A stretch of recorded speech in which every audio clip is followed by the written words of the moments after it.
The Iranian president dies in what appears or is being alleged to be an accident, but with a few details around it that don't quite add up. So we're going to be talking about that. Plus the Slovakian president who survived, a fate that I think a lot of people think is similar right now. So we'll go over what's happening around the world, what we do about it, and what it means in the grander scheme of things. In other news, the prosecution rests in the Trump trial, and now we have moves for dismissal, and the judge gets quite angry at one of the witnesses as well. So we'll be going over what that means, what's happening with that, where we go with that.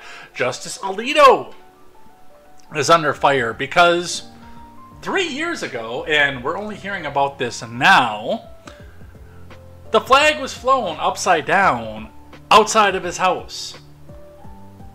Why are we waiting till an election year? You know the answer to that, but we'll talk about what's happening there, where we go with that, and what's happening there. And chaos in the House, as Marjorie Taylor Greene and Representative Crockett, rather, I almost said Cochran there for a second, Representative Crockett get into it over a racially charged accusations with each other. So, well, maybe we'll go back to the days of fistfights in Congress.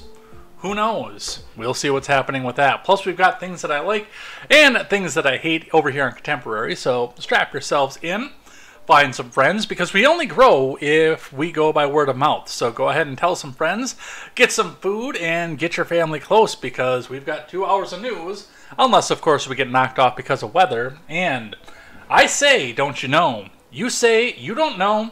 I say, take me out. I'm Jay Edgar, and this is Contemporary.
Palm comments on the idea of I know that song. I thought, given the fact that it's very possible that the Iranian president, in the midst of a war that's being funded by a group funded by Persia and Israel, is going on right now, I figured that a song by Franz Ferdinand might just be right on the nose.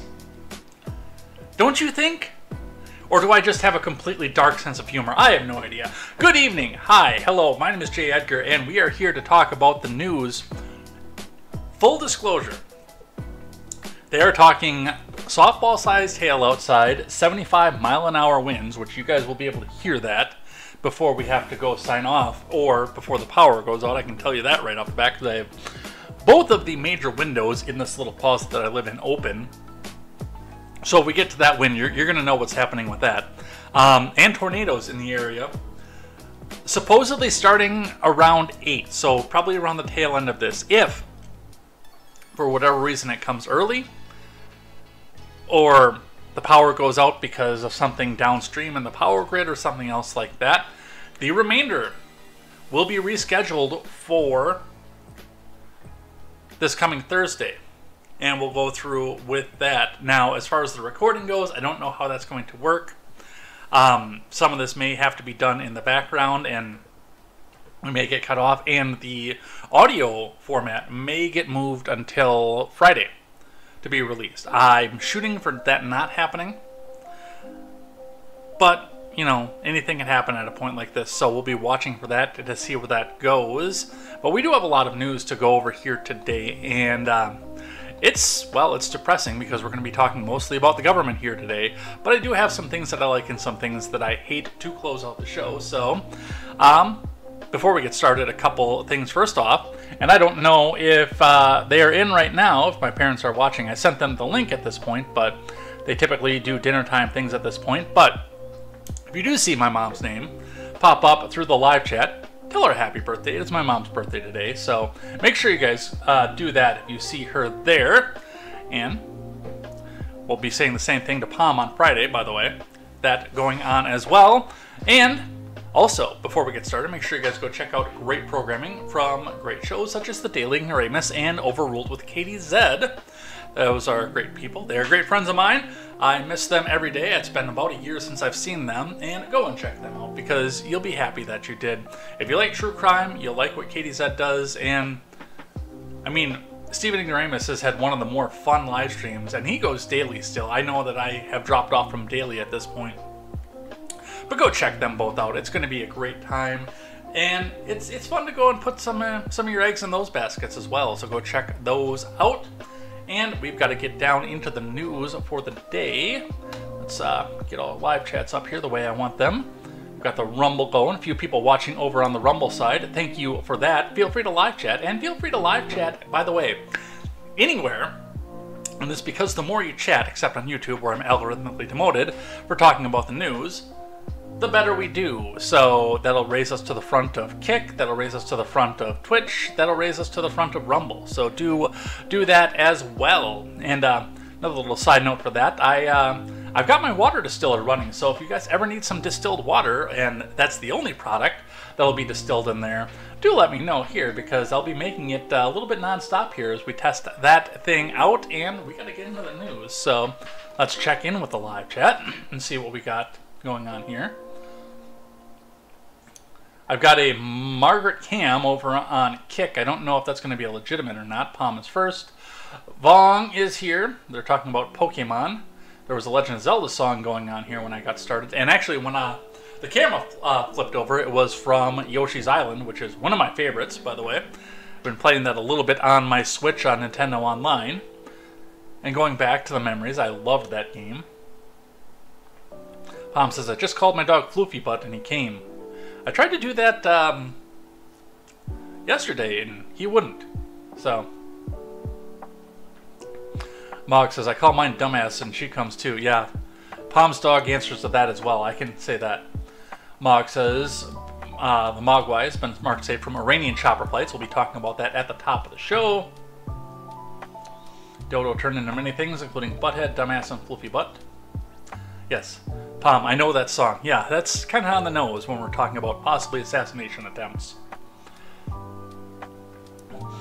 Vong says, we're talking about the Congressional Committee catfight tonight, aren't we? Yes, we are. Unless the weather knocks us out. Fist fights in government houses. Can't wait to start the fight night on C-SPAN. Speaking of fights, my dog is starting one right now using the bathroom in the neighbor's yard. Yeah, he's been doing that every time I take him for a walk, so... All that was missing from the catfight was Dave Rubin sitting there saying, Guide, guide, guide. The Mogwai asks, are they talking thunderbolts and lightning? That might be very, very frightening. Oh, mamma mia. Oh, great. Now we're going to have to talk about Anthony Scaramucci. Scaramouche, Scaramouche, time to do the fandango. Yeah, you're not getting old. You owe me for saving that one. Oh, we'll talk about that later. I don't want to be pushing 40 yet. I'm not pushing 40. I'm over there. I'm over that mark at this point.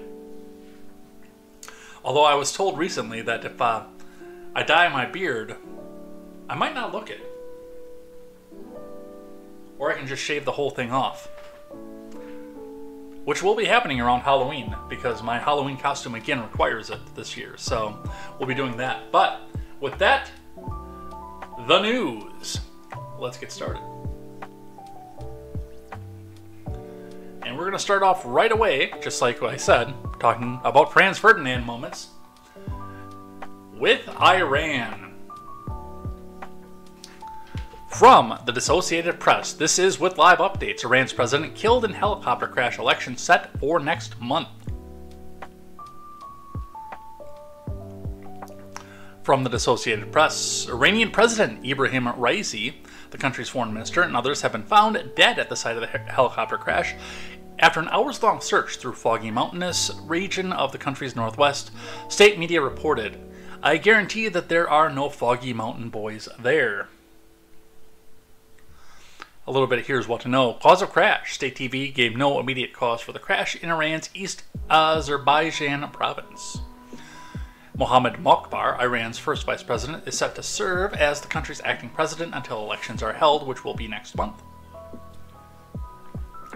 Iranian authorities have agreed to hold the presidential election on June 28th, following the death of President Ibrahim Raisi in a helicopter crash, the state-run IRNA news agency reports.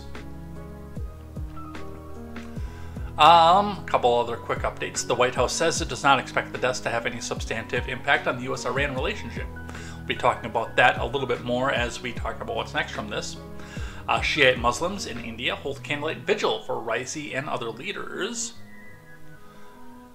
And we'll go over some more of this as we go. So, in an interesting turn of events, and part of the reason that I brought up the assassination attempt, and we have no reason for the malfunction at this point, but a lot of things are suspicious, especially given the tensions of the area and Iran claiming responsibility for many of the things that have happened in Lebanon, Syria, Iraq, and, of course, Israel and Gaza in recent events. The idea that either Israel itself or an ally of Israel may have caused this to happen is titillating to a lot of people, especially a lot of conspiracy theorists, but given the fact that this happened over the East Azerbaijan region, there's also tension between Iran and the two dignitaries that were with the president at the time and the Armenians in that area. So this is a tense, tangled situation. Not only that, but in the midst of poor weather, dense fog, and I believe some storms as well, they sent the president of the country up into a helicopter on top of things with problems with guidance. There is some suspicion around here. I am not going to say that there is foul play, but I can see pieces putting together that would suggest that there was some sort of foul play in order, especially given tension of the region, to try to escalate something into a bigger situation, and especially, and we'll talk about this afterwards, after what happened in Slovakia, where the president survived. So we'll be talking a bit about that as we go. So let's get into seeing, actually first, for the Mogwai's sake, let's pull out the map. Because remember, our libertarian friends tell us we can't talk about world conflict unless we can point to it on the map. So let's get you guys educated.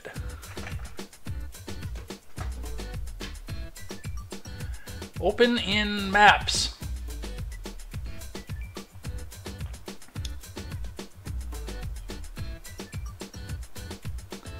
Alright, so here is the nation of Iran. Persia, if you will. And the province that was in question is the area near, as they said, Azerbaijan, with two Azerbaijan dignitaries and Armenia. I don't know what this country is that's alongside Armenia here, but it is clearly marked out as a nation. It does not have anything listed as a state. I'm going to look into that later, because I thought that was part of Armenia itself. But there are disputes right now between these two countries. So this might not be an Israel thing if, for whatever reason, this turns out to be an assassination attempt. We have active tensions in this region as well, with two of the dignitaries from this country on board. But as you can see also, you're a hop, skip, and a jump away from Iraq and Syria, and not too far out of the range of Israel. So if there is any sort of foul play anywhere in this, we have a few suspects that we could talk about. And there were reports almost immediately about this, about the helicopter being shot down. people seeing rocket fire. But we'll talk a bit more about this here. That's what we have going on so far.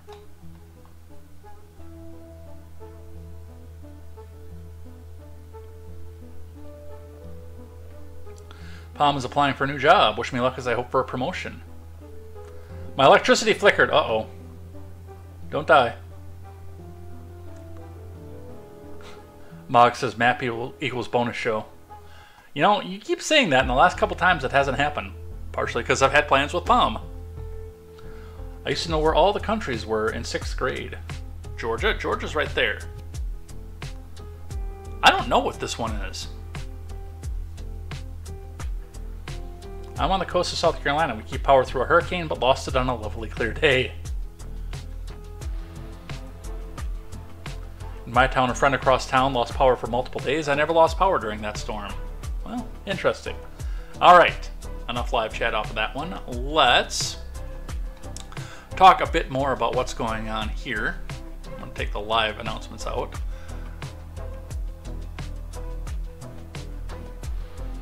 Maybe. Maybe I just have too many tabs open and Chrome is going to lock up on me. So we've got one here from CNN. Drone video shows apparent crash site of Iranian president's helicopter. No details, of course, of the initial crash, but we can see the crash site. Let's look. Breaking news out of Iran, where state media has now confirmed the death of President Ibrahim Raisi and the country's foreign minister after a deadly helicopter crash. Now, rescue crews are now at a staging area. Those are live pictures where they are trying to assess where exactly the wreckage is and to begin their recovery efforts. Iranian officials say the helicopter ran into trouble amid heavy fog on Sunday afternoon. Images of the crash site in Iran's East Azerbaijan province show the remote mountainous area where the aircraft went down. And you are looking at a photo of it right there. The president and other officials had been attending a ceremony for the opening of a new dam near the border with Azerbaijan. Rescuers faced difficult weather conditions overnight, including cold and heavy fog, as they scrambled to locate the crash site. Iranians were urged to pray for the president amid news of the crash, with the country's supreme leader vowing that there will be no disruption in Iran's work. All right, so a couple things, of course. They are revealing the fact that they were going to commemorate a dam. My question, of course, being, is this a goddamn? Let's talk a bit more about this one here from Politico. The one thing the U.S. fears after Iranian president's death. Well, there are a few things that I fear, but I am not an official of the United States, so I can't make a blanket statement for everybody. Severe thunderstorm warning, National Weather Service, says my phone.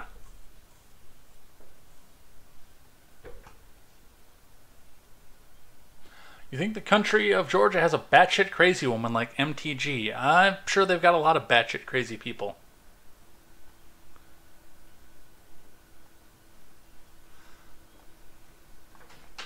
From Alexander Ward, Jonathan Lemire, Lara Seligman, and Nahal Tusi. The Biden admin is closely watching how Iran reacts to the sudden death of its president. Well, again, first off, we're going to have to figure out how and why before we do anything else, because that will affect world commerce, especially with the regional status quo to hold, while still wary that one allegation could escalate tensions with Israel. For now, senior U.S. officials expect few, if any, changes in the way of Iran's policies before the Islamist-led country elects a new president following the weekend helicopter crash that killed Ibrahim Raisi and Foreign Minister Hassan, I'm going to butcher this last name, Hassan Amirabdollahian.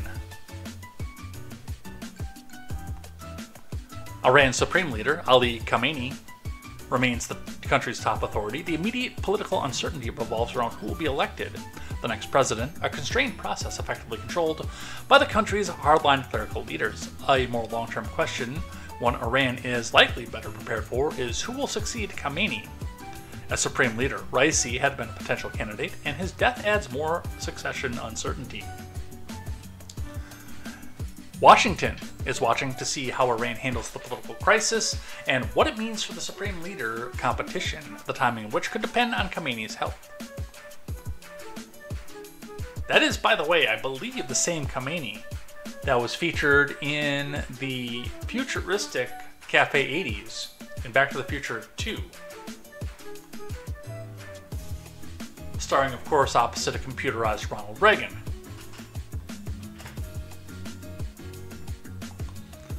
The Biden admin believes Iran will be too gripped with its immediate conundrums to make major changes to its regional policies, including its aid to proxy forces that bedevil many Arab states, Israel, and the United States.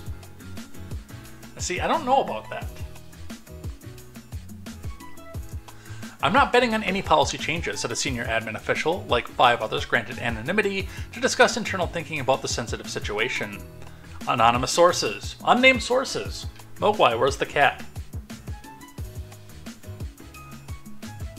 Matthew Miller, the State Department's top spokesperson, on Monday offered the admin official condolences for Raisi and Amir Abdali Hayyan's death, a statement that raised eyebrows given the two countries have been adversaries for decades.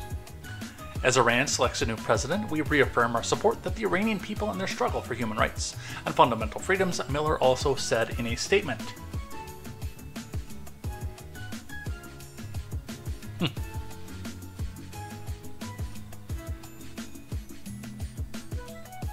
I know Georgia had dudes who are crazy good with knives. Mark says, no, it's not a goddamn, but they do have some damaged bait. Oh, some damn bait. Is the ancient dam in Egypt a goddamn? That might be. That actually might be the case. I don't think you're going to be in that much trouble. Alright, let's keep going. Iran asked the U.S. for assistance as it sought to find the wreckage of the chopper, Miller said during the news briefing on Monday. We said that we would be willing to assist, something that we would do with respect to any government in this situation, Miller said. Ultimately, largely for logistical reasons, we weren't able to provide that assistance. So it was a show, basically. While there's a sense of calm right now, that wasn't the initial statement when state-run Iranian media first reported on Raisi's suspected death. U.S. officials spent Sunday anxiously awaiting updates from the search for the missing helicopter and wondered for hours how the crash could alter the dynamics of the Middle East. I hate to tell you guys this, that is still in the air. As the search dragged on for nearly half a day, U.S. officials also listened to see who, if anyone, Iran might blame for the crash, according to the 3 senior admin officials not authorized to publicly discuss internal conversations. More anonymous sources, of course. There was fear that Tehran might quickly allege that Israel and the U.S. had sabotaged the transport. Still on the table, by the way, especially once we get down to talk about the Congo, where we may or may not have had our hands caught in the cookie jar.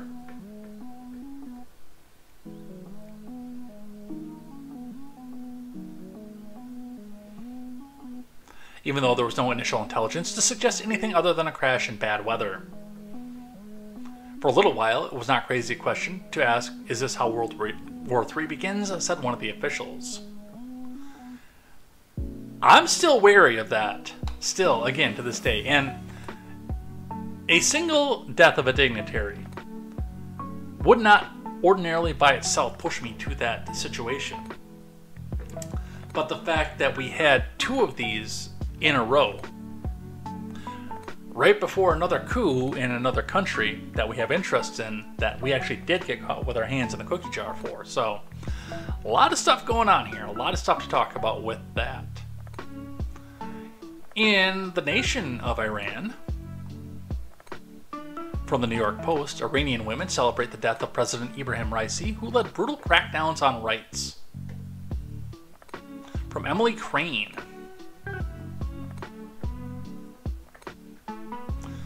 Scores of Iranian women posted videos of themselves celebrating the death of Ibrahim Raisi on Monday, openly dancing on his dirty grave when he oversaw a brutal crackdown on 2022 protests against the Islamic morality police.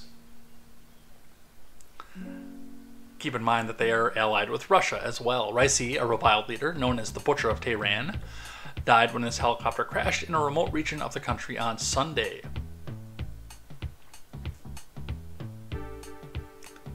What do you want to bet that the new president just happens to be somebody that we wanted him to be? This almost sounds like Zelensky.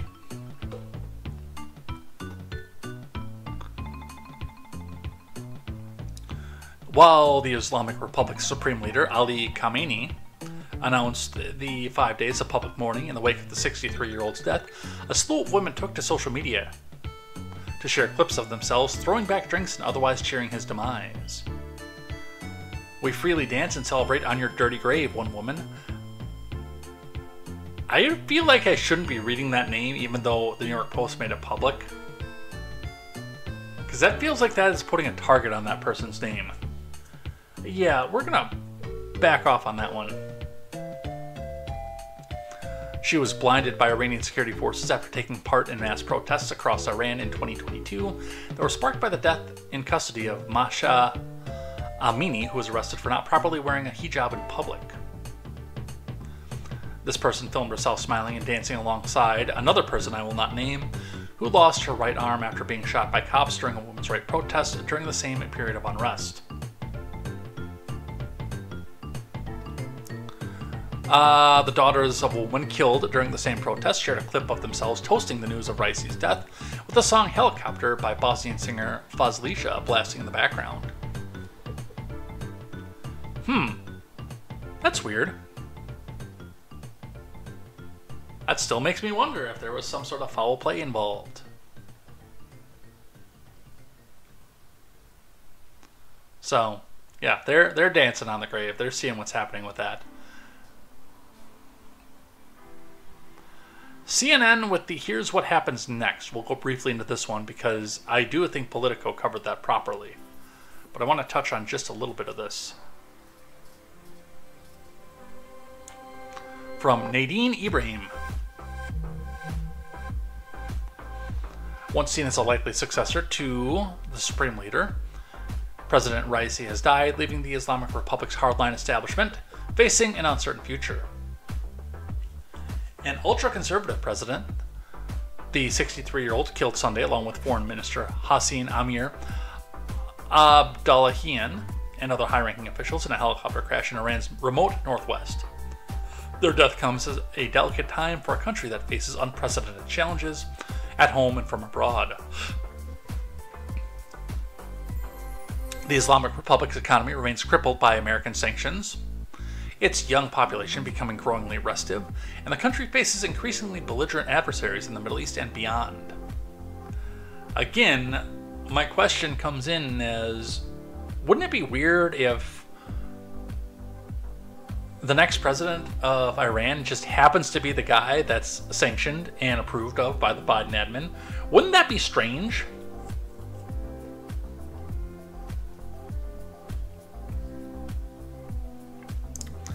Raisi's death will trigger elections at a time when the IRI is at the nadir of its legitimacy and zenith of its exclusionary policies.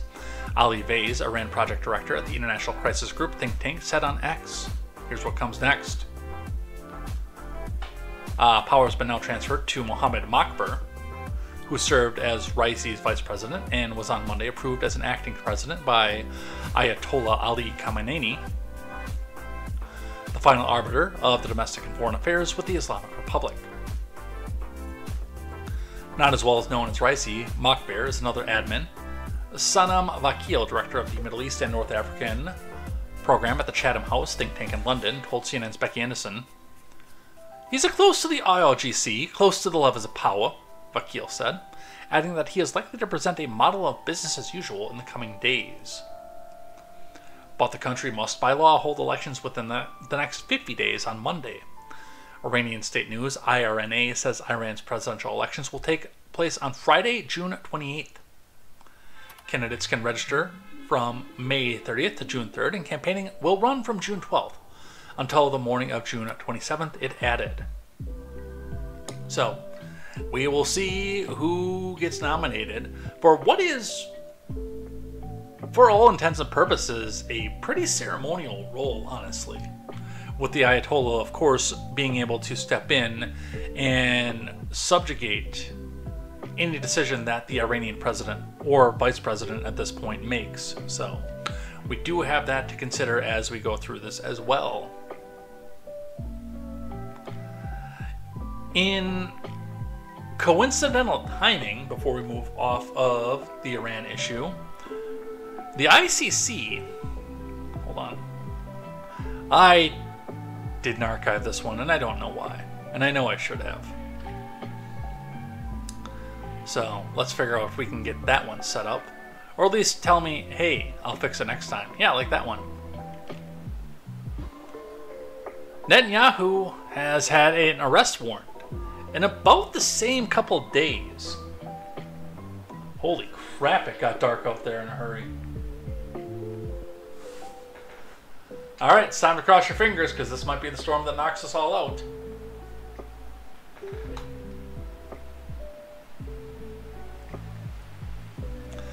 But NBC News with the headline reporting Biden says it's outrageous. ICC is seeking arrest warrants for Netanyahu and Israeli leaders. From Chantal De Silva and Corky Samasco. President Biden denounced it as outrageous. The International Criminal Court chief prosecutor's announcement Monday he's seeking arrest warrants for Israeli Prime Minister Benjamin Netanyahu and other Israeli leaders to charge them with war crimes and crimes against humanity. Let me be clear. What was I saying? I don't know. I remember my son Bo, man. Whatever this prosecutor might imply, man, that there's no equivalence, none, but between Israel and Hamas, Biden said in a statement. At a Rose Garden appearance celebrating Jewish American Heritage Month later that day. We might have to start saving stuff here in just the very near future. Because we do have some indicators that some power polls are going. Cross your fingers.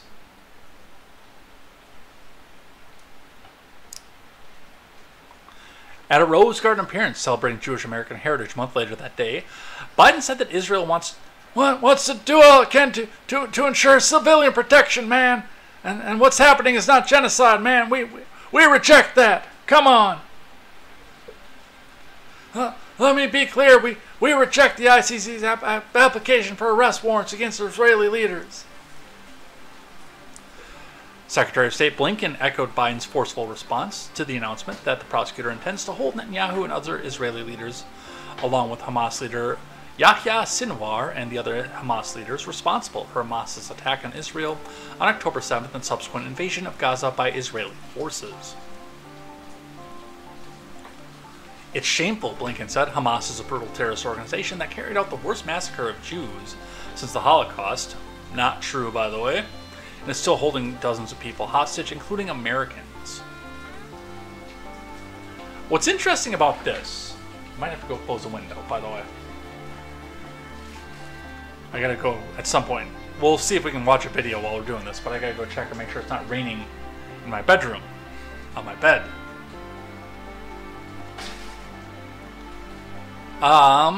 What's interesting about this, where I was going with that, though, is if the ICC does issue an arrest warrant like that, that means that any country that has a treaty with the ICC is required by treaty to step in and arrest Netanyahu or the leaders of Hamas if they come into that country. And by the way, that does include this country. To arrest and extradite.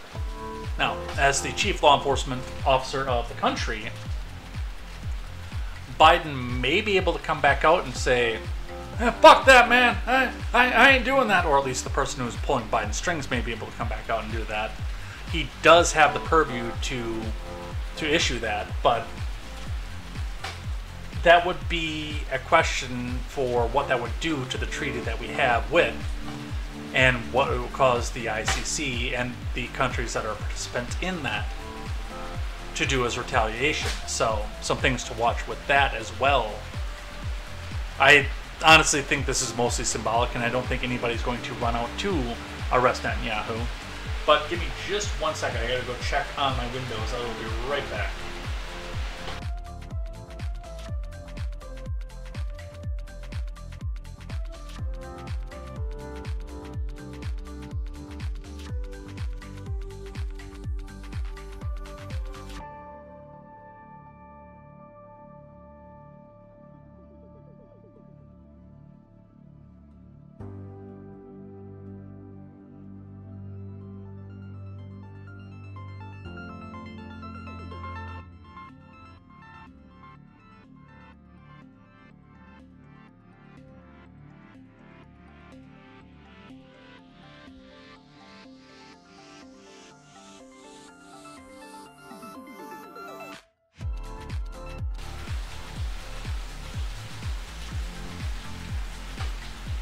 Alright, actually, honestly, we're good because there's a gigantic eave on that side of the building that's protecting it. So, and the wind is coming in that way, so yeah, good thing my dog already went outside. I wouldn't be able to want to be outside for this. Yeah, if it's as bad there as it is here, then yeah, I wouldn't either. Alright, let's keep going. So, with what I said at the top of the show, questioning now whether or not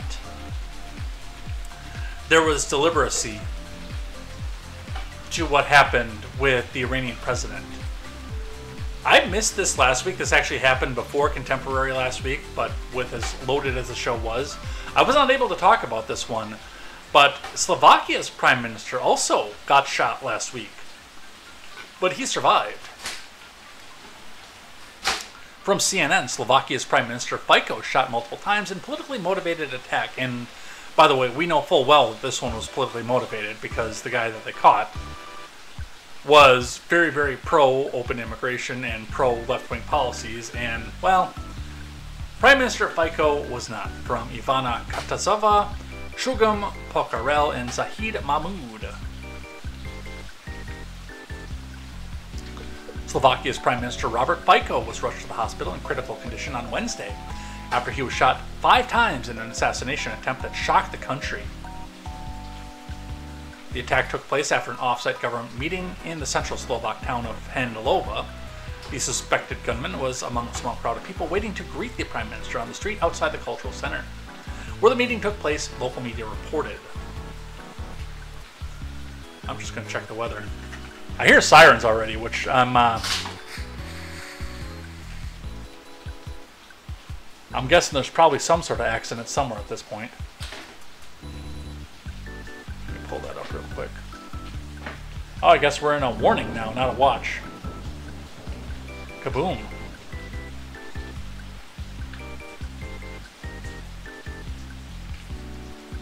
Well, we'll see what happens.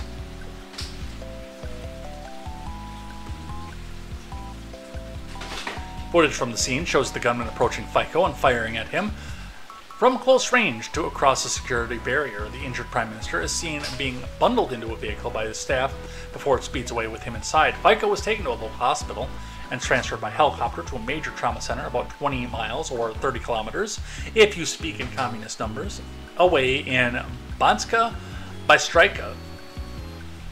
No one else was injured in the attack, officials said. Both the country's defense minister, Robert Kalinyak, and the interior minister, Matus Sutaj Estak, called the shooting politically motivated, with Sutaj Estak saying that the suspect made the decision to do it shortly after the presidential election.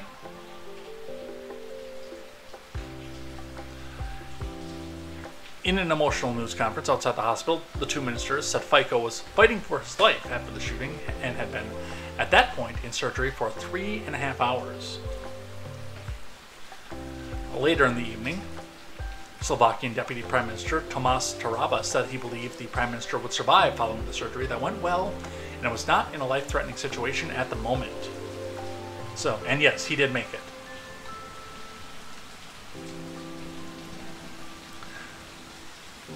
Do you have weather sirens or do you have police sirens? Because I got police sirens.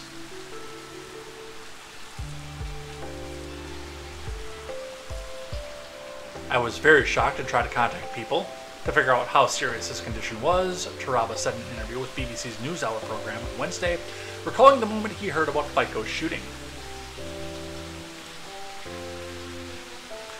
Fortunately, as far as we know, the operation went well, and I guess in the end he will survive, he said. Taraba told BBC that FICO was heavily injured and a bullet went through his stomach and the second one hit the joints. Which is actually a better prognosis than what we heard the first time, because the first time, of course, remember that we heard that he may have been shot in the head. Oh yeah, we haven't had the weather sirens yet.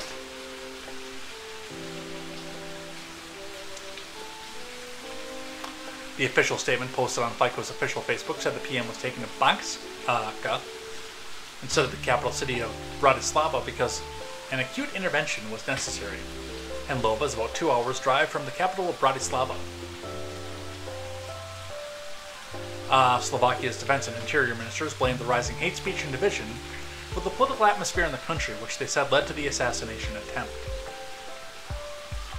Speaking to reporters in front of the hospital where FICO was being treated, Defense Minister Kalinak said hate is not an answer to hate. Visibly shaken and struggling for words at multiple moments during the news conference, Kalinak said that it was time for people to have a hard look in the mirror. So, but he is going to make it. Best of prayers for his speedy full recovery. I'm sure that he's going to have to be off his feet and off the job for at least a little while, but he is there. And it's just the juxtaposition between that and what happened in Iran that makes me question some of the motivations of what happened in Iran. Now, on top of all this, by the way, breaking news from yesterday. American seen begging for his life after he's arrested following a bloody coup attempt in the Democratic Republic of the Congo. Yes, by the way, it turns out that we were involved in that one and got caught. There are a few other things that we've been suspected of being involved in that nobody got caught from, but yeah, there are a few going on right now where they got caught, or we got caught, especially in the Congo. From David Proper. 3 Americans were among the 50 assailants arrested in the Democratic Republic of the Congo on Sunday after a failed coup that included an attack at the presidential palace, the African nation's army said. The coup attempt, led by self-exiled opposition leader Christian Malanga, began around 0400 as gunfire rang out in the capital, Kinshasa. Reuters reported, but it was nipped in the bud and Malanga was killed at the presidential palace, Congolese army spokesperson Brigadier General Sylvain Ekenge said. Malanga's son was one of the 3 U.S. citizens arrested following the attack, Ekenge told the Associated Press. Those who were captured were facing interrogation by specialized services of the country's armed forces, Ekenge also told Reuters. So, with something in this, my biggest question, now, Malanga's son, I can understand that. I don't know the details as to why he is a U.S. citizen, but because he is the father, or the son rather, of the opposition leader, I can see him being involved in a coup attempt as such. I want to know what the details are of the other 2 American citizens, why they were there, what it was they were doing there, and what happens next. Social media video shows one of the Americans, a white man with blood around his mouth, sitting on the ground, appearing to beg the Congolese soldiers to spare him. I'm shocked by the events of this morning and concerned by reports of American citizens allegedly involved, Ambassador Lucy Tamlin said on a social media post. Please be assured that we will cooperate with the DRC authorities to the fullest extent as they investigate these criminal acts and hold accountable any U.S. citizen involved in these criminal acts. All right, let's pull the map back out, shall we?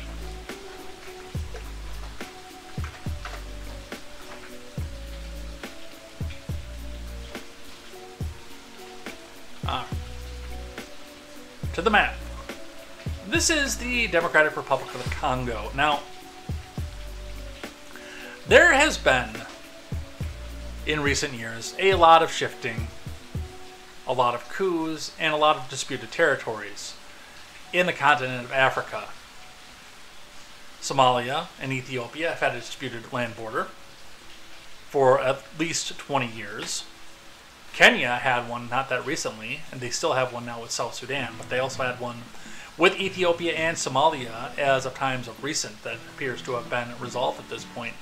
We talked at length about the ongoing coup in Niger, with ECOWAS breaking down the alliance there. The nation of Morocco, which was mentioned in the live chat, has a disputed land border with Western Sahara. So, one thing to keep in mind if you are traveling to that region of the world. And we also, very recently, had a coup in the nation of Gabon. And I don't know whatever actually happened with that one, because that one fell almost right out of the news as fast as Niger did. But it is interesting that so many of these countries that we have an interest in, the Ukraine, Israel, Iraq, Iran for a different reason, Yemen. Forgot about that one, didn't you?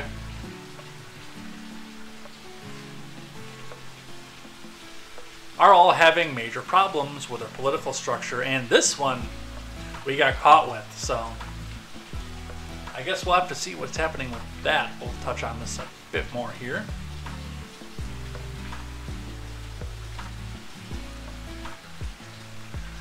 I'm going to use this one from Fox because it does talk a bit about them.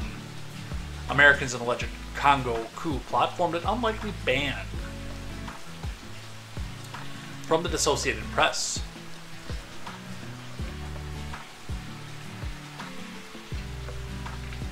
No one goes to southern Morocco, just saying. In the words of my cousin, there's nothing in Marrakech. I don't know what that means. Three Americans involved in a brazen weekend attack on Congo's presidential palace formed an unlikely band under the leadership of eccentric opposition figure Christian Malanga, who dabbled in gold mining and used cars before persuading his Utah-born son to join in the foiled coup, according to officials' descriptions of events. 6 people, including Malanga, were dead and dozens arrested, including the 3 Americans, following that attack, and another on the residence of a close ally of Felix Tshisekedi, the Congolese army spokesperson, Brigadier General Sylvain KTZed.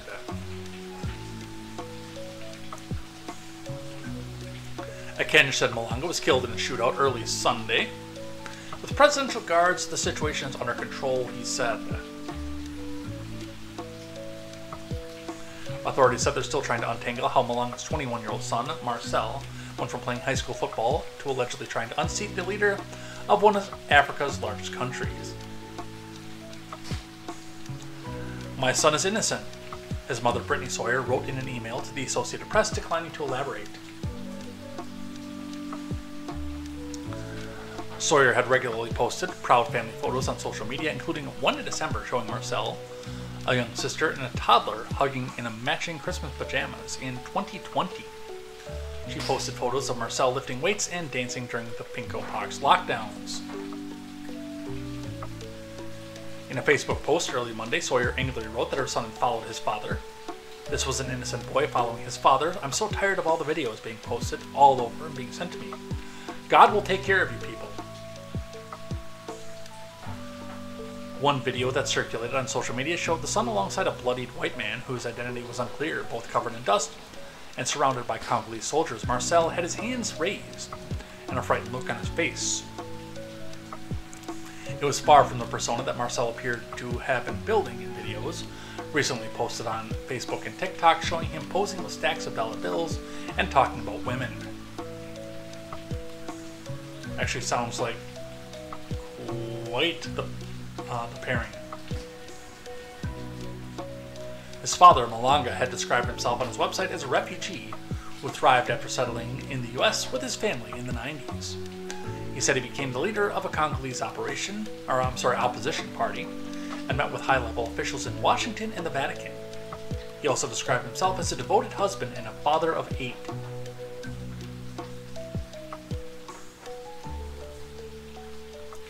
So, we'll get a nice big picture of Malanga and his son.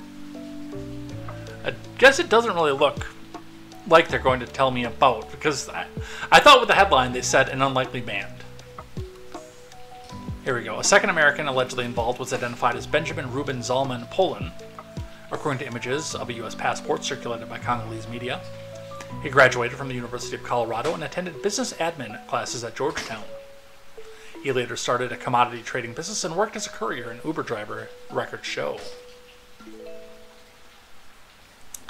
Zalman Polan pleaded guilty in 2015 to drug trafficking charges in the U.S., admitting that he conspired with a friend to ship more than 20 kilograms of marijuana from a home base in Lake Tahoe to customers across the U.S. Prosecutors requested leniency, citing substantial assistance they said provided in the investigation.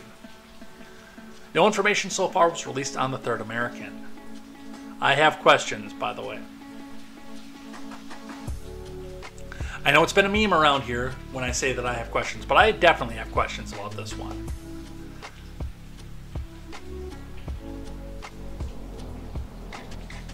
And typically, especially if they know that it's an American that was involved, they can pretty quickly figure out what that person did, how he was connected to everybody, and his entire criminal history. And a lot of that gets posted out on 4chan, but, 4chan scares me, so I don't go there. I'll have to ask Midget about that later to see if he knows anything about that, because I hate to be the one wearing the tinfoil, but typically when they say that they don't have information on the American citizen,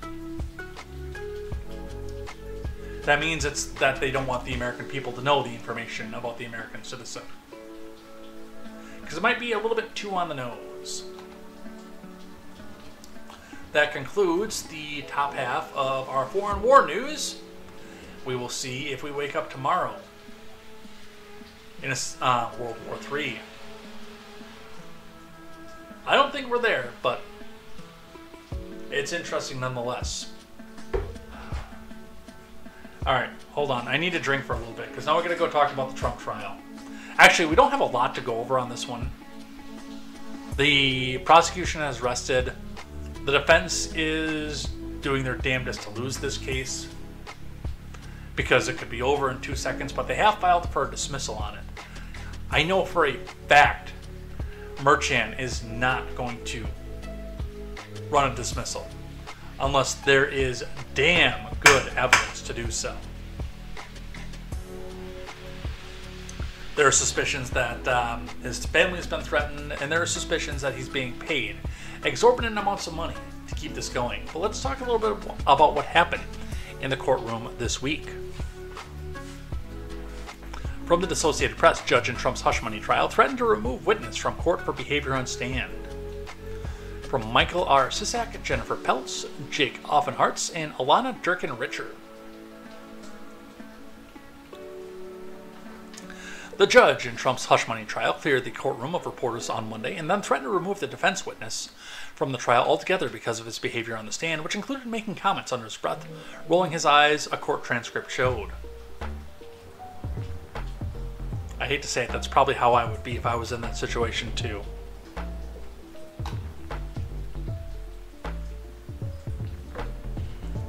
If you're a prayerful person, please pray with me that my tree demolishes my next door neighbor's garage. Uh-oh. I don't know what's going on with that.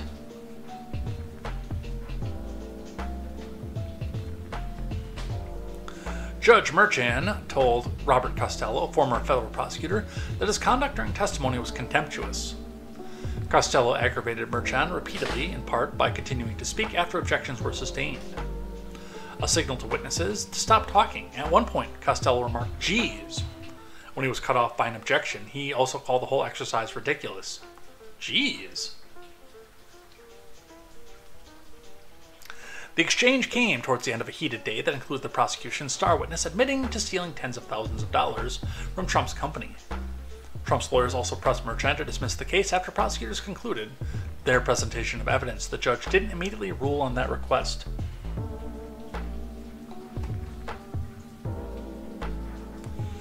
But the most tense moments happened with Costello on the witness stand. Merchan first sent the jury out of the courtroom to discuss the proper decorum. He chided Costello for remarking, "Geez," when he was cut off by a sustained objection, and at another point, strike it. Merchan told him, "I'm the only one that can strike testimony in the courtroom. Do you understand that?"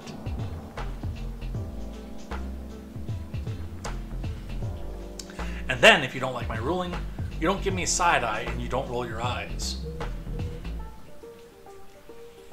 Merchan was about to bring the jury back in when he asked Costello, "Are you staring me down right now?" Then kicked the press out to further admonish him. "I'm putting you on notice that your conduct is contemptuous," Merchan said. Now, so is Merchan's, but we'll get around that one. According to transcript of the conversation that occurred when the press was out of the room. "If you try to stare me down one more time, I will remove you from the stand." Costello didn't return a message seeking comment on Monday night. When Merchan brought the press back in, Costello's testimony continued, and it will resume on Tuesday. The defense is using him as an effort to attack the credibility of Trump attorney, then adversary Michael Cohen. Well, he did enough of that himself. After jurors left for the day, defense attorney Todd Blanche told the judge that prosecutors failed to prove their case and that it should be thrown out immediately. Blanche beseeched the judge to not let this case go to the jury relying on Mr. Cohen's testimony.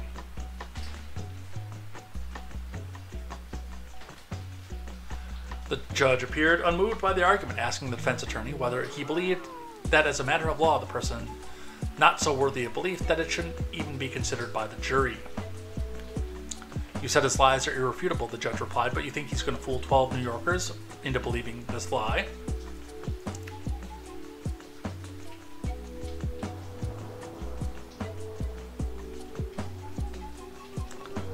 A little bit of background of this, of course. Cohen was the last witness, at least for now, for prosecutors who are trying to prove that Trump sought to bury unflattering stories about himself and then falsified internal business records to cover it up as part of a scheme to illegally influence the 2016 presidential election. Reminder, because the Associated Press will not tell you this, the actual crime in question is falsification of business records, a misdemeanor that has passed the statute of limitations, but has been brought beyond the statute of limitations by upgrading it to a felony, as it was used in the commission of another crime. 37 counts, by the way.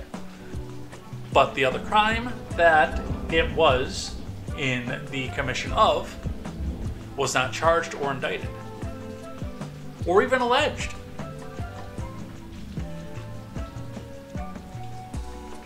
Which that in and of itself should cause the entire thing to be thrown out. Because it's misdemeanors beyond the statute of limitations.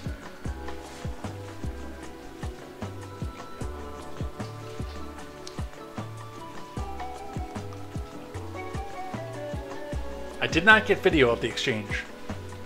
Power's out where Palm lives. We still have it here. I'm going to look at the weather here quick. Get a refresh on this.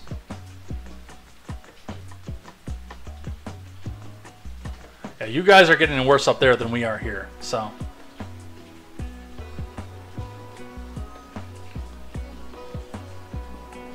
But I will continue to watch it.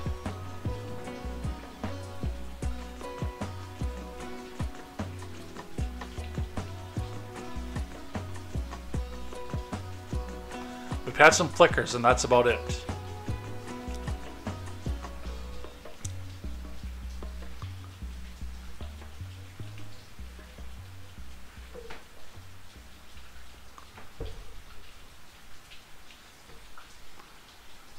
From the Hill, Trump trial devolves into chaos as judge admonishes defense witness. From Zach Schoenfield, Lauren Sforza, and Ella Lee. Earlier in the dramatic day saw prosecutors rested a case after nearly scrambling to fly in a final witness. It concluded with Trump's lawyers seeking dismissal of the charges, which was left unresolved by the judge for now. The drama came in the trial's final moments, its closing now delayed further than expected this week. Testimony is set to conclude on Tuesday, without Trump expected to take the stand, and closing statements are now expected just after Memorial Day.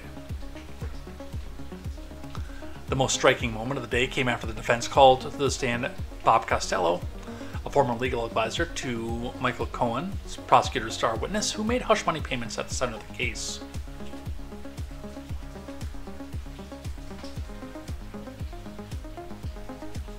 Reporters shouted questions as security began to clear the room, with some asking the media lawyer present to object. Officers ushered everyone out, saying they would explain what happened outside. After a few minutes, reporters were allowed back in without a reason. Trump's entourage of allies were allowed to stay in the courtroom. A totally conflicted judge who just did something that nobody's ever seen, Trump told reporters as he left the court for the day. And the press is not happy. I don't imagine. They just got thrown out of a courthouse. Nobody's ever seen anything quite like that. After the judge allowed the press and jurors back inside, Costello's questioning resumed. Prosecutors rested on Monday after putting 20 witnesses on the stand over roughly 4 weeks, ending with Cohen. Briefly, it seemed as if the prosecutor's case in chief would last another day, but they began to scramble to fly in a C-SPAN employee from Indiana so he could retake the stand to introduce photos taken from video of Trump and his bodyguards, possibly critical of the case. The hiccup was avoided after the parties reached an agreement. Trump attorney Todd Blanche argued the prosecutors failed to prove that the underlying business records the former president's charged over 11 invoices Cohen filed to Trump, 12 ledger entries, and 11 checks Trump signed for Cohen were false. Which is stupid.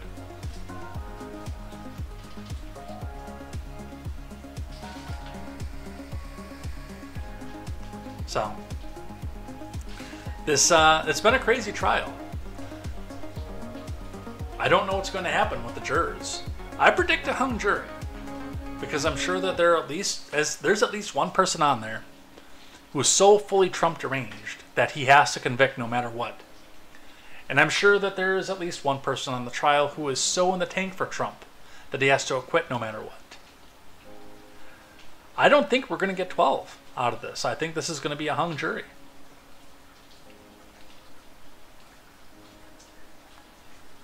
All right. Pray for Palm. Keep Palm safe.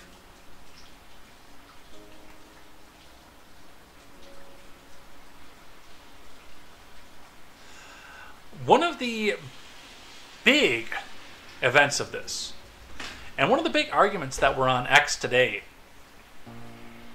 was whether or not the Donald should testify.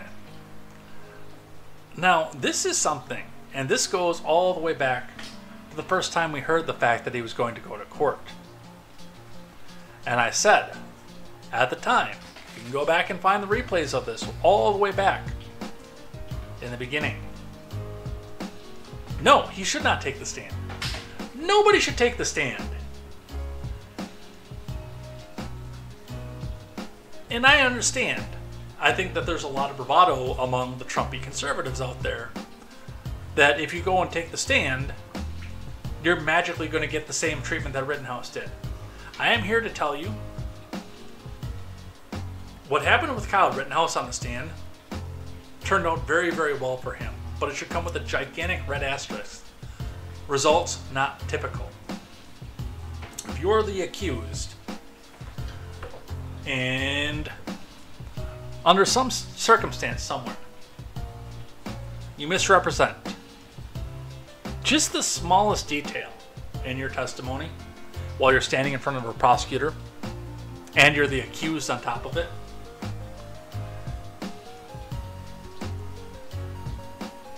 if you tell the prosecuting attorney that there were orange curtains in the room where the murder took place,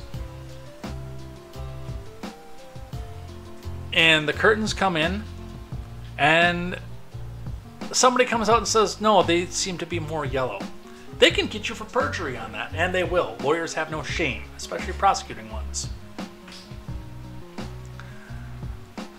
I have always advised against against taking a stand in your own defense. Because lawyers have no shame.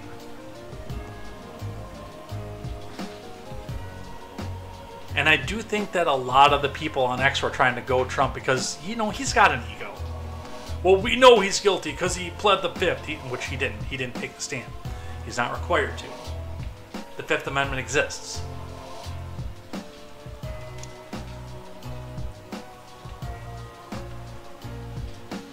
Well, he had such a big bravado, and he was going to go take the stand. He was going to go set everything straight. Well, if I was a Trump lawyer, I would have said the same thing. I don't care what it is you said on Truth Social. If you get on that stand, I quit right now. And you can go testify in your own defense, and you can be your own defense at that point too. Because I am not going to represent you at that point.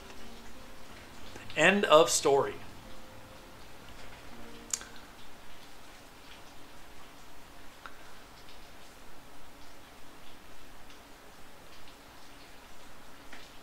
But they definitely want to see, and I'm sure a lot of them wanted to go back and see the A Few Good Men moment, which I've never seen the movie, but I know the moment they're talking about. They wanted to see the prosecutor come out and say, "What is the truth, Mr. Trump?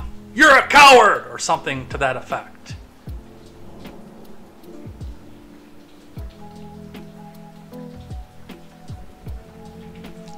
What's going to happen in closing next week? We'll see what happens then. A bit of breaking news from today. Speaking of the lawfare against the Donald at this point. Coming to us from Newsweek. But we have a few screen caps of the clicks that went along with it. In fact, let me rearrange this here. But we'll start with Newsweek to go on this one. FBI was prepared to use deadly force at Mar-a-Lago raid. From Nick Morden-Newick.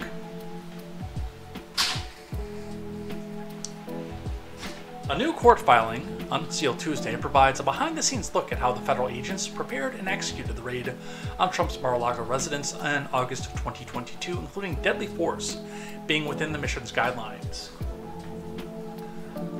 The raid led to the search and seizure of hundreds of documents containing classified information. It was like 5 documents, by the way, and we still don't know what's in those documents because, hey, miraculously, the American people are never going to be able to see the evidence against a person that the political enemies are trying to try for treason, which comes with a death sentence. Oh, but we saw the boxes in the bathroom. Yeah, you've never seen anything of what's in any of those documents.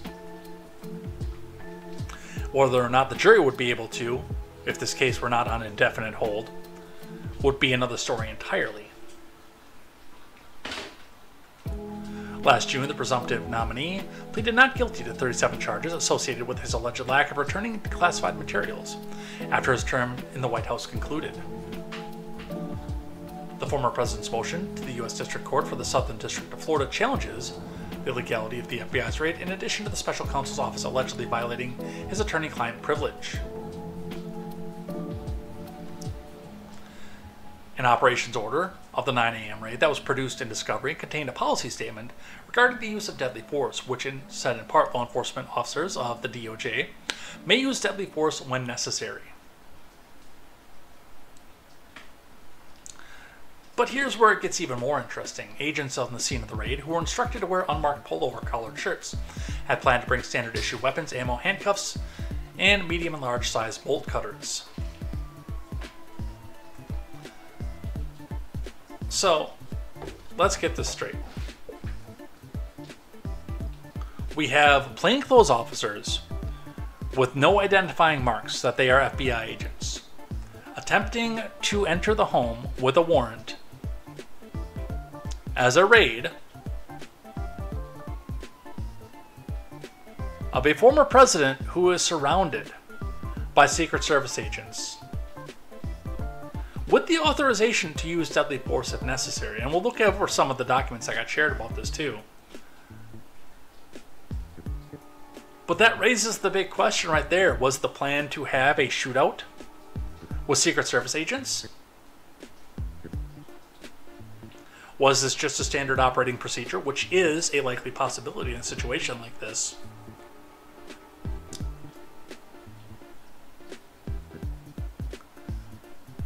Or are we out here trying to assassinate a political enemy?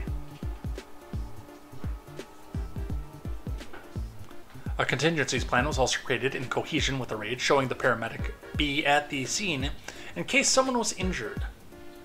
The name of the nearest local trauma center, complete with an address and phone number, was included on the same form. Again, something like that, especially if you are planning and authorized for deadly force, is standard operating procedure.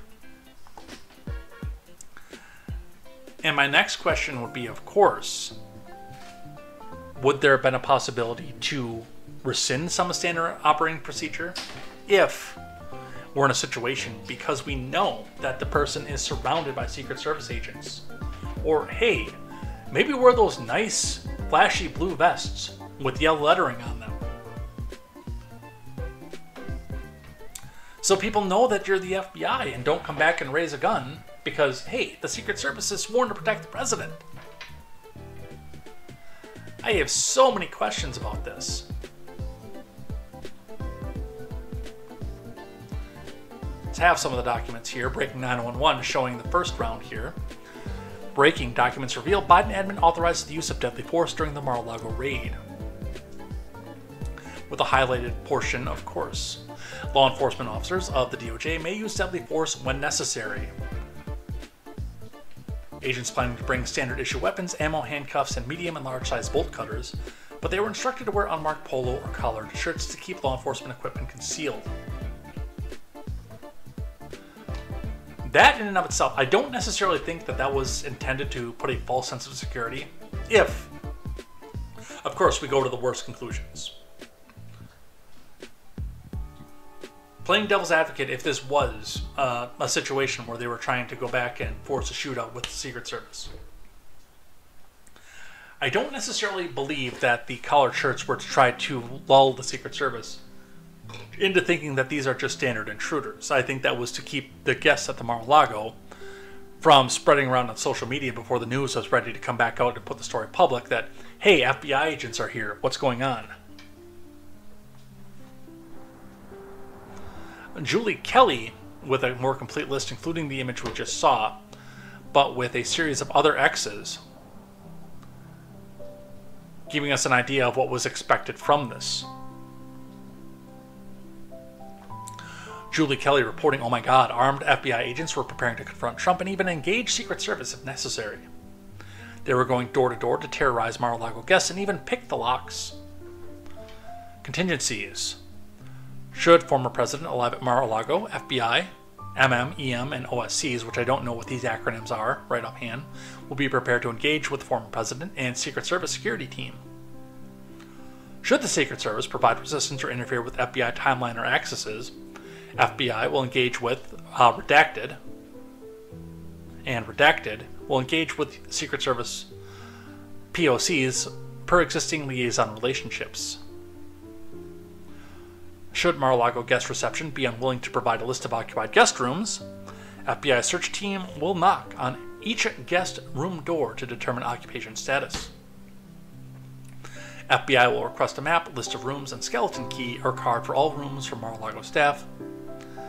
An FBI MMTTA with lockpicking equipment will also be on scene. As we heard about the contingency plan for a local trauma center, St. Mary's Medical Center, Level 1 Trauma Center on West Palm Beach.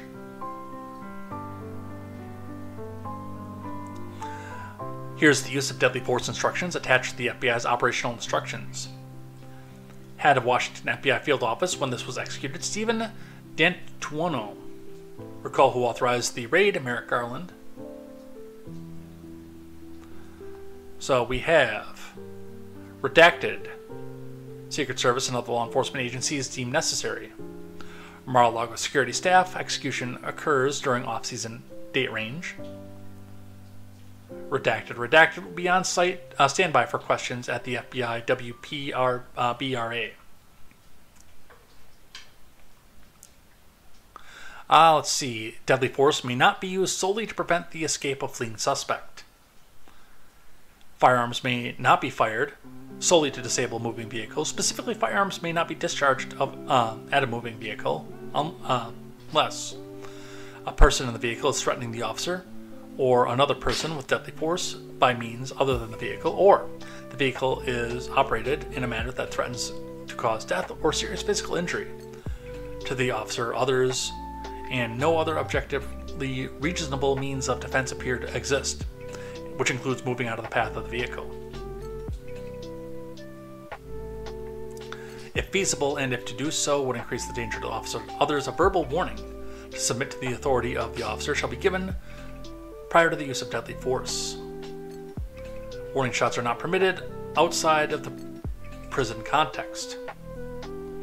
Officers will be trained in alternative methods of tactics for handling resisting suspects, which must be used, and the use of deadly force is not authorized to the policy. So again, worst case scenario, you're going into there, plainclothes officers,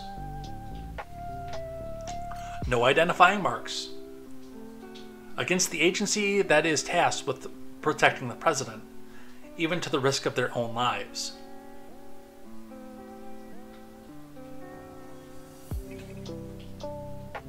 I don't like any of this, and I hope that there is some explanation for all of this.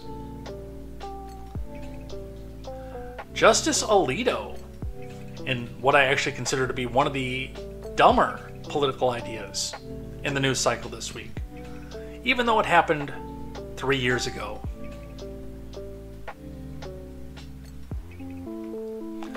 Upside down flag at Justice Alito's home, another blow for Supreme Court under fire.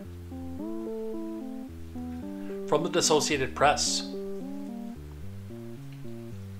An upside-down U.S. flag has long been a sign of dire distress and versatile symbol of protest. But in January of 2021, when it flew over the home of Supreme Court Justice Alito, it was largely seen in connection with a specific cause, a false claim by then President Trump's supporters that the 2020 election had been marred by fraud. A revelation this week about the flag flying into Alito's home was the latest blow to a Supreme Court that's already under fire as it considers unprecedented cases against Trump and some of those charged with rioting at the U.S. Capitol on January 6th.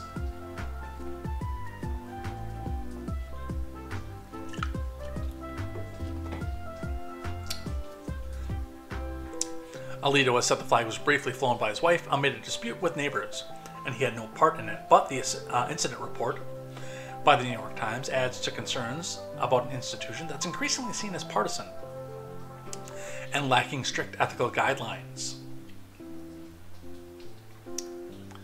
The High Court is now facing questions about whether the spouses of 2 of its members question the legitimacy of the 2020 election, and if those justices should be hearing cases related to the January 6th selfie fest and Trump's role in it. Clarence Thomas, appointed by HW, faced calls for recusal after reports that his wife, Ginny, was involved in efforts to overturn the 2020 election win. I still have I've seen no evidence of any of that. We're talking about a fundamental bedrock American value about peaceful transfer of power, about elections, said Tony Kark, Executive Director of Accountable.us, I'm sorry, it's a website, a progressive watchdog organization.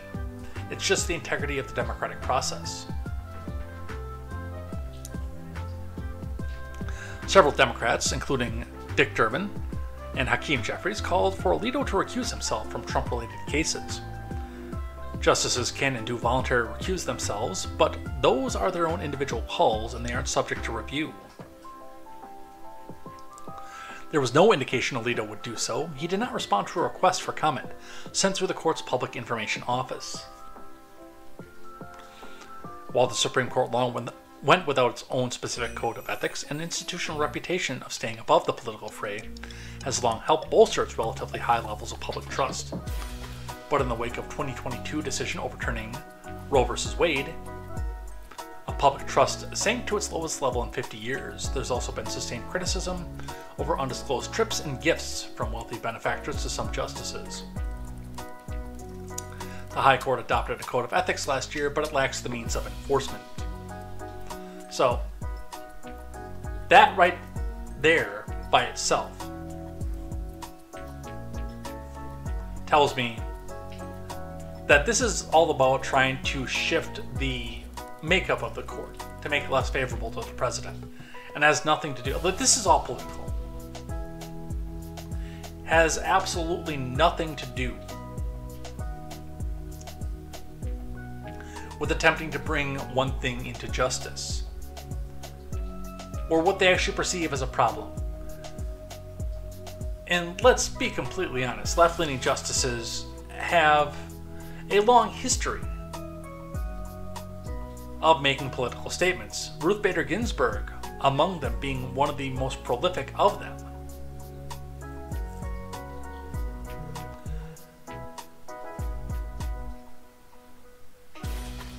But with that being said, I still say that it was ill-advised for Alito's wife to do that.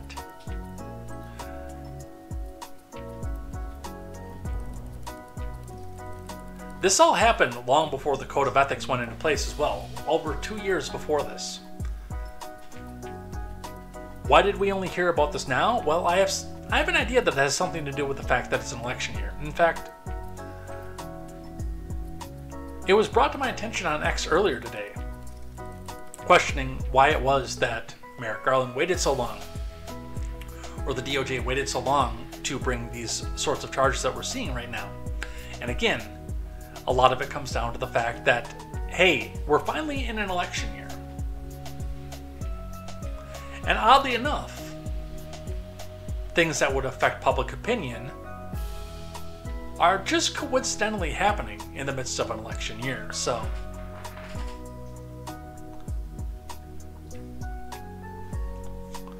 do I think that Alito's wife should have done this? No, I don't think that she should have, because it does give the image of impropriety. Do I think Ginny Thomas should have done what she did? Not what she's accused of, but what she actually did. No, I don't think so.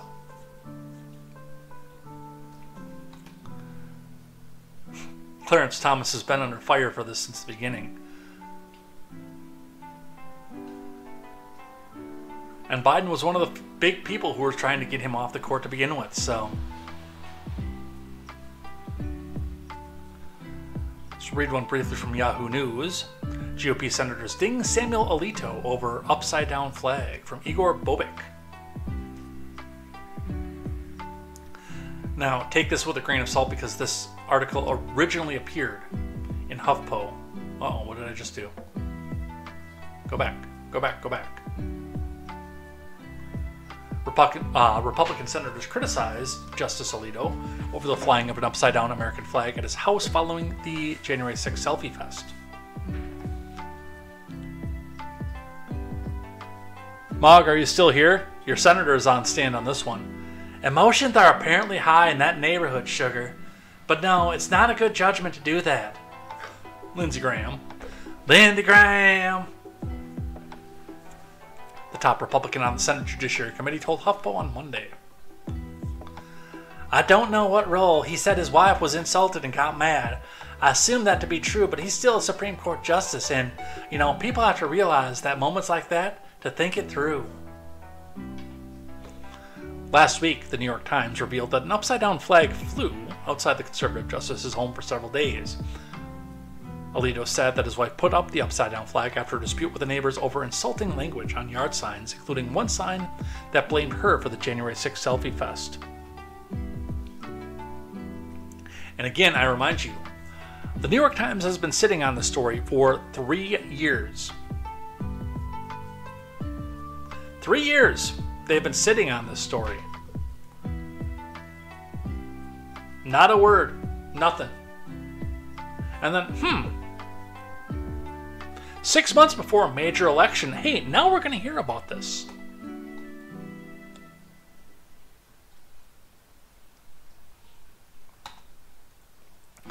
Got one last op-ed.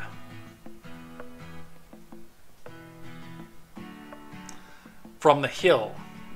I'm going to read briefly from this, and then we're going to take something from Chris Hayes, of all people. And while we're doing that, I'm going to get up and check the windows again.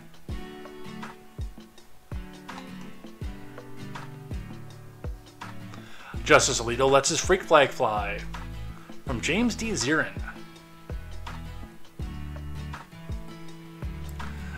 President W. appointed Samuel Alito to the Supreme Court in 2005. an obscure circuit judge in Philadelphia, was Bush's second choice for the job. The meaning of the Italian word alito in English is breathe, or breath rather, as in to take a deep breath. Lawyers were all left breathless the other day when it was revealed that an upside-down American flag flew for several days in front of Alito's home in Alexandria shortly after January 6, 2021.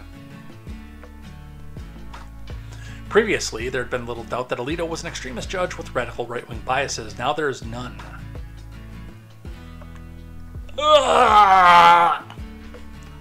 While the flag was aloft, the court was considering the 2020 election case from Pennsylvania with Alito on the losing side. The issue in the case was whether ballots cast before Election Day but received by mail within 3 days should be counted.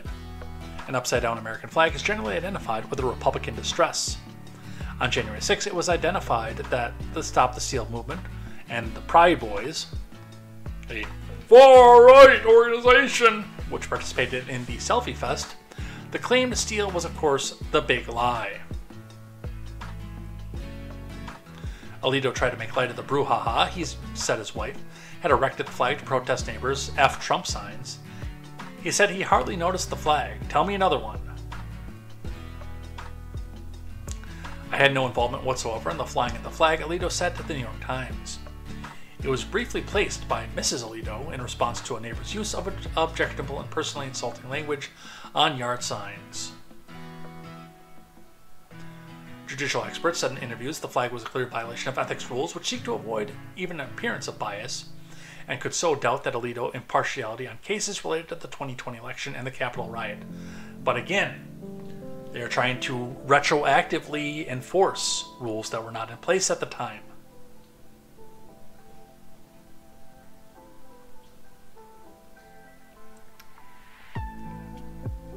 I don't know. Again, I still say that this was incredibly ill-advised.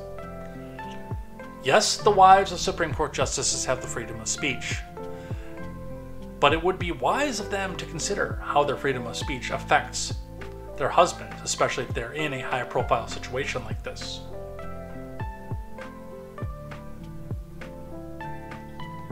And lastly, we will hear from Chris Hayes, and I'm going to go check on my windows while we do. Maybe I won't. This is only a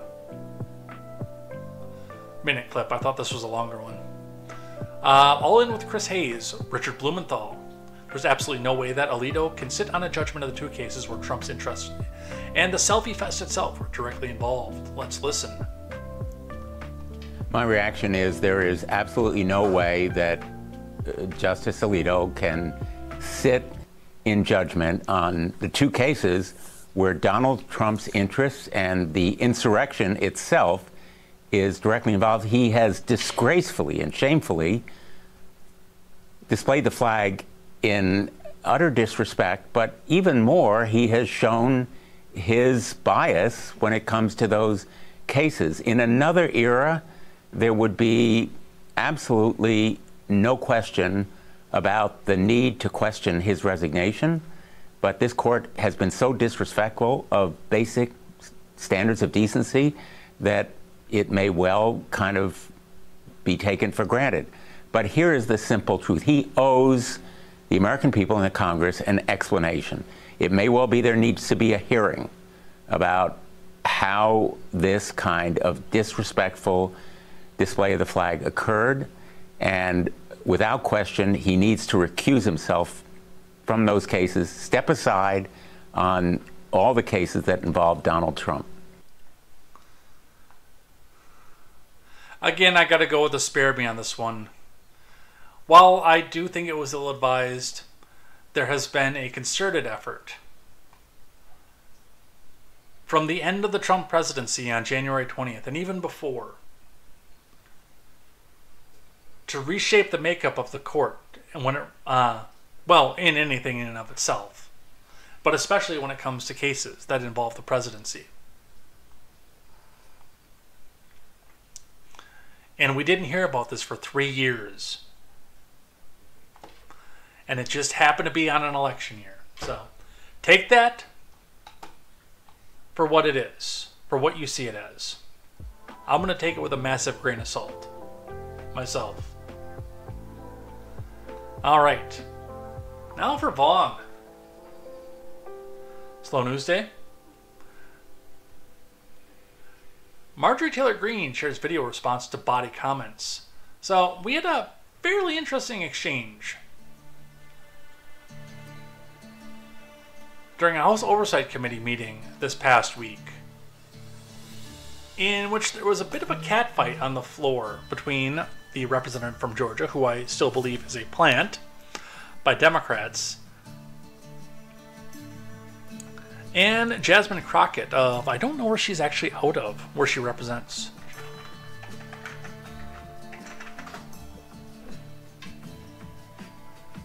Jasmine Crockett is the representative from Dallas and Tarrant counties, so Texas.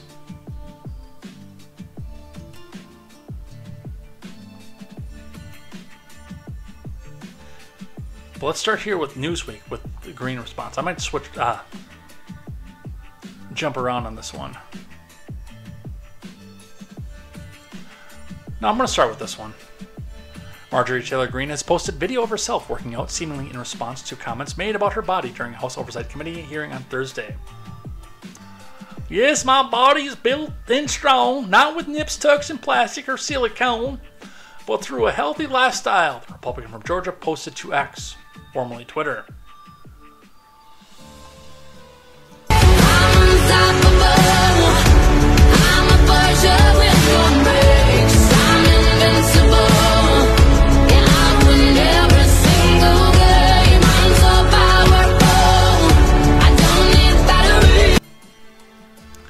One of the things I will say is, in spite of my beliefs of her actual political leanings, not the ones that she plays on TV, maintaining at that age, bravo. I'll give credit where credit's due.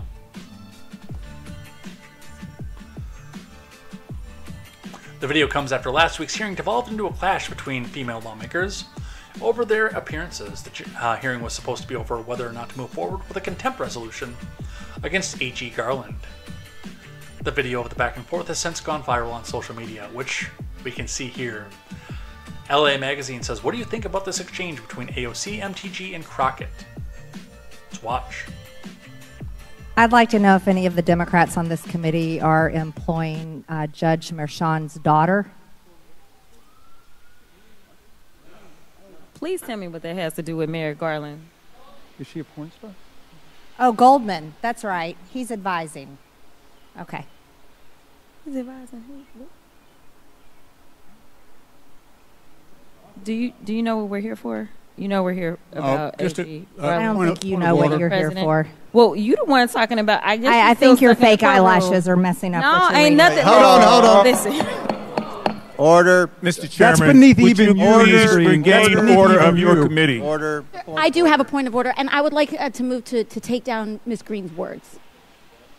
That is absolutely unacceptable. How dare you attack the physical appearance of another person? Are your feelings hurt? Her words down. Aw. Oh, girl, baby girl. Oh, really? Oh, Jesus. Don't even play. Baby girl? I don't think we are going to move. Full disclosure, this is my first time watching this clip. Move, and we're going to take your words down. I second that motion. So who will have to pay? Okay. Ms. Greene agrees to strike her words. I believe she Chair should apologize. recognizes No. Mr. Perry. She should Okay, apologize. hold on. Then after Mr. Perry's going to be recognized, then Ms. Green I'm not has 4 minutes and apologizing. 21 Well, seconds. then Okay, you're reserve not the right to striking your object. words. I am Mr. not Perry. apologizing. Now let's go. Come on, guys. Why don't you debate me? Mr. Chairman, the think minority. it's pretty self-evident. You're not. Yeah, you're not. out of order. You don't have enough You're out of order. intelligence. Chair recognizes Mr. Perry. Okay, move to strike I'd like to I strike move to those strike the words lady's as well. I move to I would strike- like Order. as the lady's well. words again. That's 2 requests to strike. That's 2 requests to strike. Oh, they cannot take the There's words. another motion to strike her words again. Please All right. get Okay. your members under Here's control. the correct apology.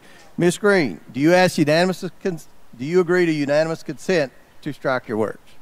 I repeat again for the second time. Yes, I'll All strike right. my words, That- but I'm not all right. apologizing. Without objection. Without Not objection. apologizing. Chair recognizes 21 seconds. Mr. Chair, point of order. Who's It's me. Ms. Crockett? I'm just curious, just to better understand your ruling. If someone on this committee then starts talking about somebody's bleach blonde, bad built butch body, that would not be engaging in personalities, correct? A what now? Chairman, I make a motion to strike those words. I don't think that's Hold a on. part I'm of it. trying to find clarification on what quality. Chairman, motion to strike those I had no idea words. what you just said. We're not gonna do this. Look, you guys earlier literally just You just voted to do it. Y'all did it first, so you don't want to talk about voted to do it. Order. I'm trying to get Okay. clarification. Look at calm down. Calm down. No, because this I is would what like to y'all get do. through proceedings. So I'm trying Hey, to Miss get Crockett, clarification. you're not Y'all wanna recognized. play Miss games. I can't hear Crockett. you with your And yelling. You don't want Calm me to down. Be, Can no, you please calm don't down? tell me to calm down. Calm down. Because y'all Please talk calm noise, down. and then you You're can't out of take control. Because if I Look, come, Chairman, if I can come we and send talk outside to shit take a about break her, for 5 y'all minutes? gonna have a problem. Chairman, Mr. Order. Chairman. All right, Sorry. Chair. I don't know why Okay. you're Order. acting Chair like now that. recognizes.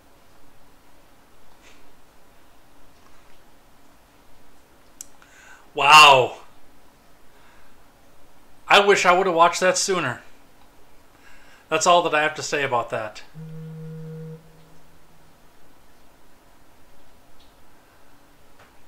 I gotta get a message out to Palm here, but yes, we still have power over here. I know Palm is out of power. I might have to end the... Oh, wait, I can use Discord. That's right, I can do that.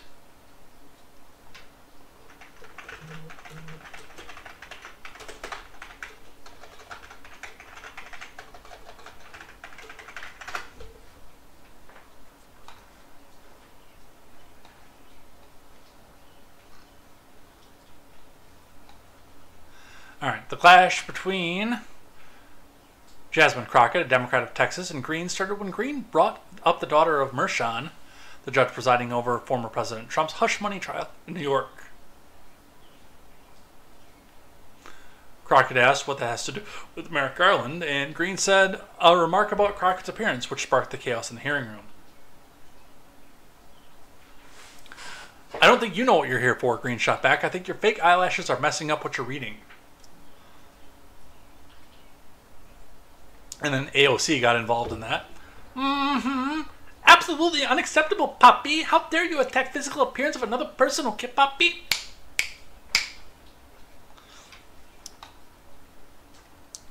Crockett asked a question to Comer about what constitutes a personal attack, firing back at Green with a statement on her body. I'm just curious, Crockett said, to better understand your ruling. If someone in this committee then starts talking about someone's bleached, blonde, bad-built, butch body, say that 5 times fast.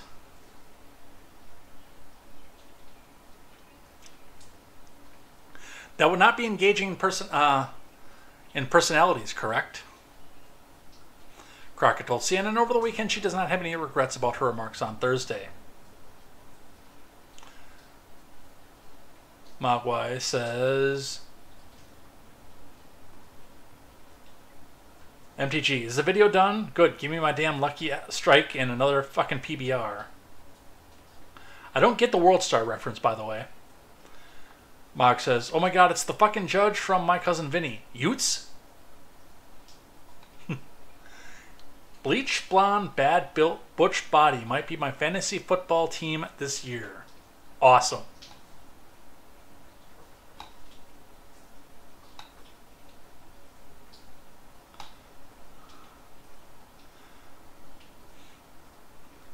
So, well, that's the exchange.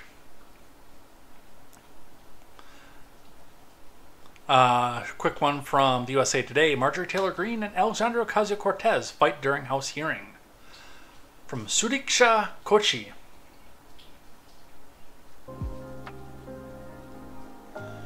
MTG and AOC butted heads at the House Oversight Committee markup session Thursday night after Greene attacked Jasmine Crockett, saying she was wearing fake eyelashes.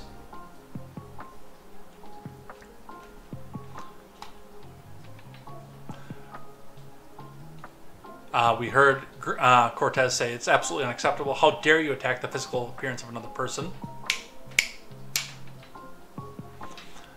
Greene asked Ocasio-Cortez, are your feelings hurt? And Ocasio-Cortez code switched and tried to act like she was Alex from the Bronx again says, "Oh girl, baby girl, don't you even play, okay, papi?"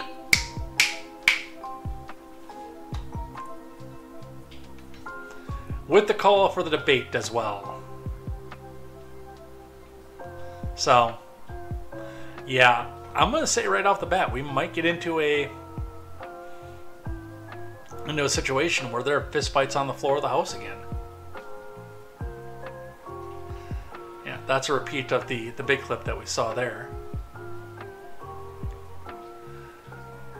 But what do we do with this? Well, Crockett's offering bleach blonde t-shirts following her spat with Green. From Lauren Sforza.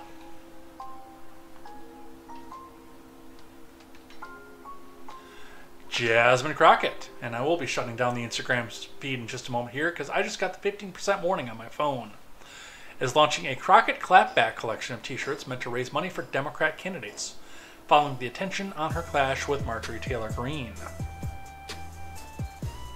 Let me power that down real quick, and then we will continue with our regularly scheduled stream. We'll put the plug in the back too, because then I can go put everything back on Instagram for later, right away as soon as we're off air. And from the sounds of it, if power is going out, then maybe I should have my phone charged anyway. Probably sounds like a good idea.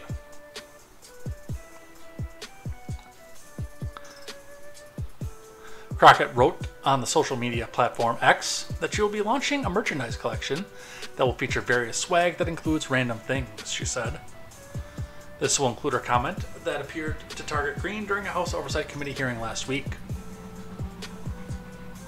Crockett's post on X also included a photo of a t-shirt that reads, "Bleach, blonde, bad built, butch body." I have said that more times today than I ever thought I would in my life.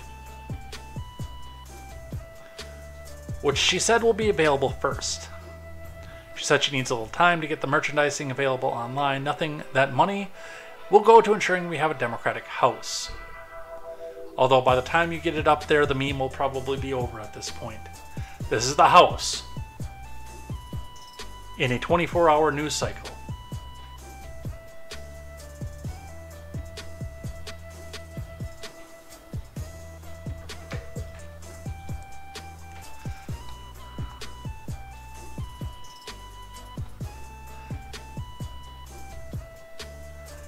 From Politico, Jasmine Crockett backs claim calling Marjorie Taylor Greene a racist. From Christina Zhu. No, not that word, Midget B, if you're listening. Jasmine Crockett on Sunday defended her claim that Marjorie Taylor Greene's comments toward her during a House committee were racist. Speaking on State of the Union, Crockett explained that her remarks in response to Greene, saying, "I think your fake eyelashes are messing up what you're reading," during a committee hearing on Thursday. MAGA has historically been on social media doing the things that they're saying. "Oh, she's black with eyelashes and nails and hair, so she's ghetto," Crockett told host Jake Tapper. "It is buying into a racist trope." I actually have the video of this, so let's watch. She said what she said, which was a personal attack on your appearance.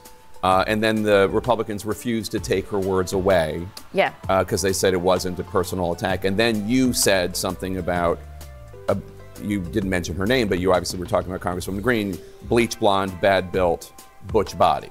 Very good. So it's tough to say. But you've really embraced what you said. You're printing it on swag. I think we have an image of the shirt here that you're selling to help raise money to elect Democrats. How would you respond to say it's inappropriate to respond to an attack on somebody's physical appearance? And you hear Congresswoman AOC say, you know, you shouldn't be attacking somebody's physical appearance, but then you did the same thing. You attacked her physical appearance. So to be clear, what I asked for was clarification on the ruling. If her words were taken down, that meant that she was going to have to leave the committee for the evening, which actually would have helped everybody out because the source of the chaos is always Marjorie Taylor Greene.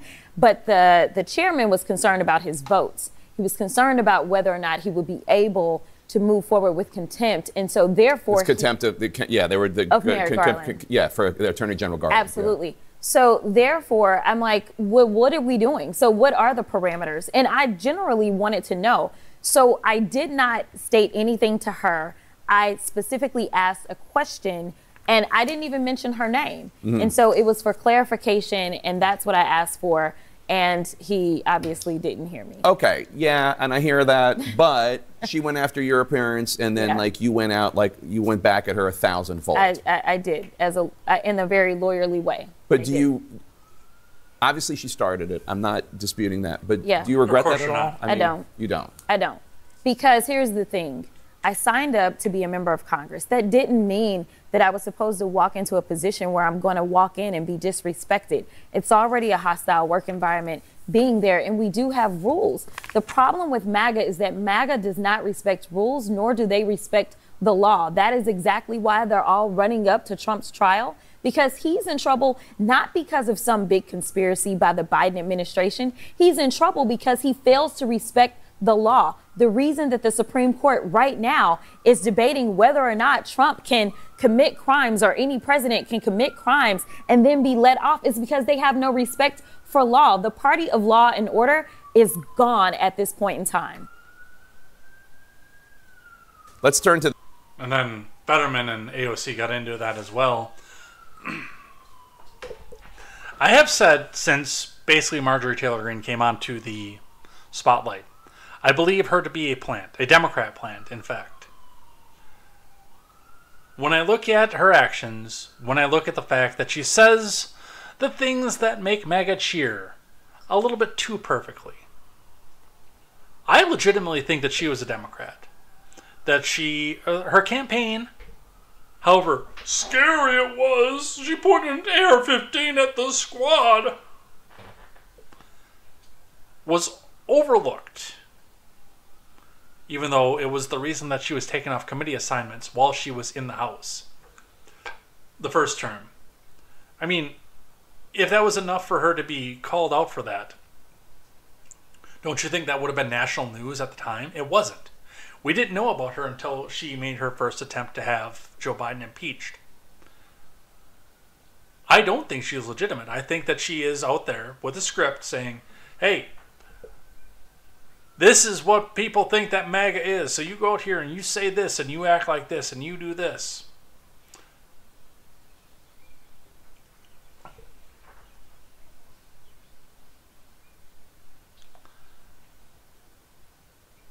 Her voting record obviously just, I mean, they can tell her, just go straight Republican, don't do any question or anything else like that. Because your voting record is public record. But I legitimately think that she was an actress, probably hired by the Justice Dems with a script that says, hey, say this racist stuff and then everybody's going to hate MAGA. Whether or not I think that this whole exchange was planned, I don't know. Or if Crockett was in on the entire thing. If they went back behind closed doors somewhere and said, hey, we're going to do this and we're going to make MAGA look bad. I don't know. But I don't think she's legitimate. And I never have. All right. I'm going to skip the rest of this here. We've got some financial news, of course, some Taiwan news.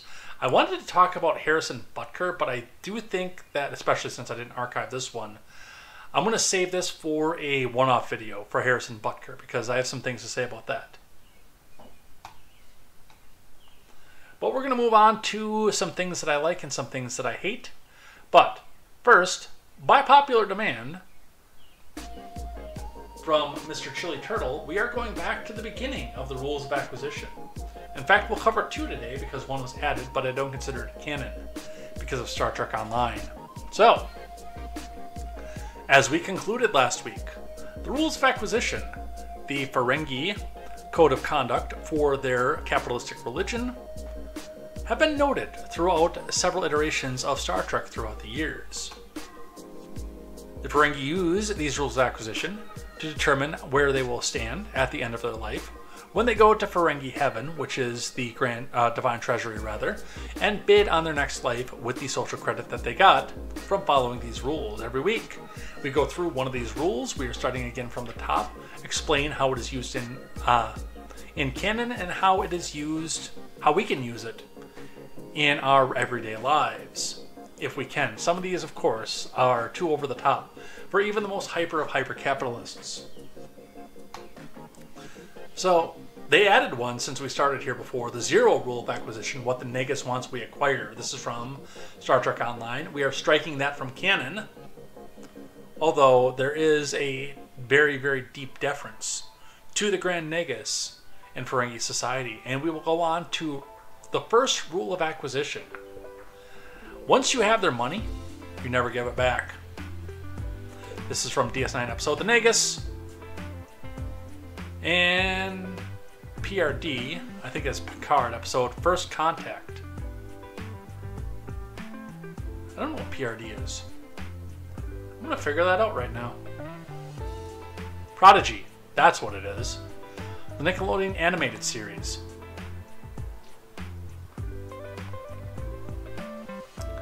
Once you have their money, you never give it back. In Ferengi, that means that you refuse no matter what. No matter how dissatisfied your customer is. There is no reason whatsoever to come back out and give anything back. You lie, you cheat, you steal, or you put out the sign that says no refunds. In reality, once you have their money, you never give it back. You want to put your product out to where it gives you profit, to where it comes out, to where you don't have to have the conversation of, hey, this failed. Now what do we do?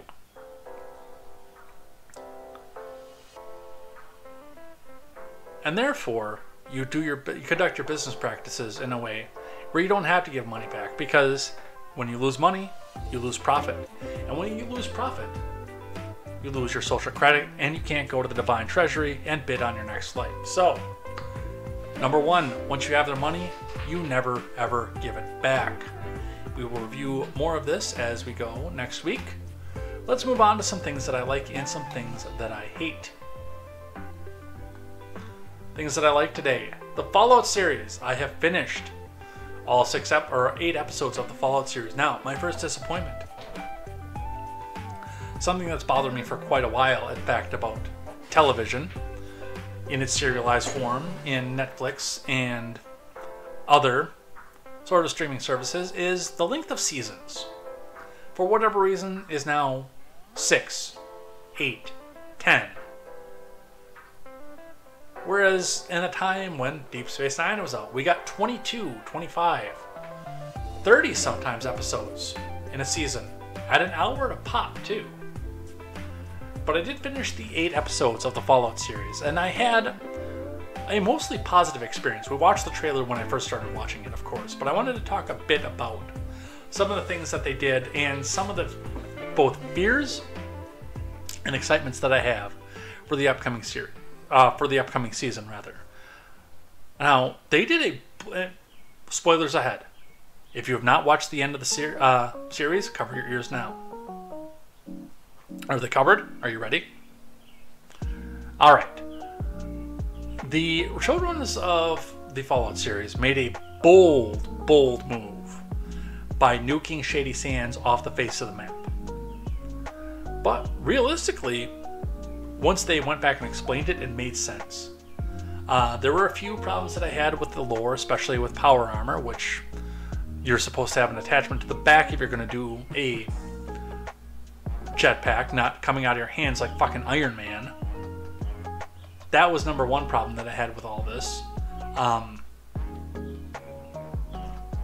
The fact that the ghoul did not have a gravelly voice, which apparently if you're in Hollywood, you don't have to go through the voice changing that most ghouls do, because remember, Dean Domino also had his regular voice still. And a few things with the Brotherhood of Steel, but for the most part, there was evidence that the showrunners had seen a Fallout show. There was gratuitous gore and blood, which I liked a lot. There was a little bit of wokeification and a lot of commentary on capitalism. but we got an answer to one of the biggest questions in all of Fallout lore of who started the war. That I will not spoil for you if you've not seen the series. Go and watch it first. But we're going to go back and watch the trailer again to remind you how much I enjoyed this the first time. Hello there. I'm here to show you a wonderful place. A veritable Camelot, the nuclear age. Not made by God Almighty, but the working man. You can be a hero by purchasing a residence in a Vault-Tec vault today. Because if the worst should happen tomorrow, the world is going to need you to build a better day after.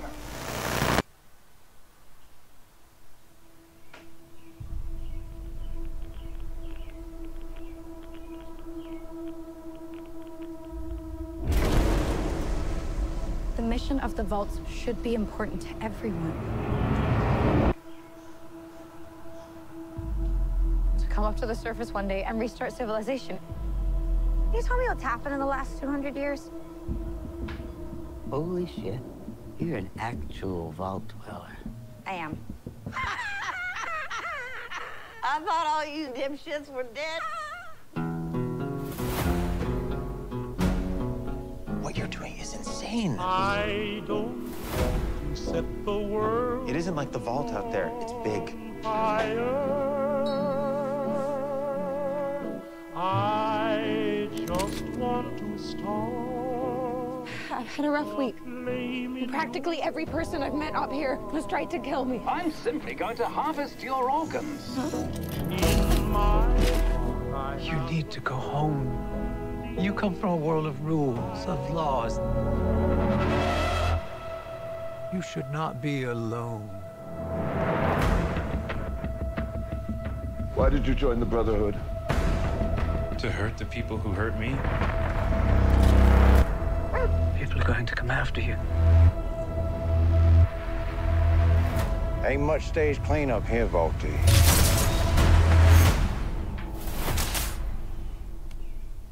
Well, now that is a very small drop in a very, very large bucket of drugs.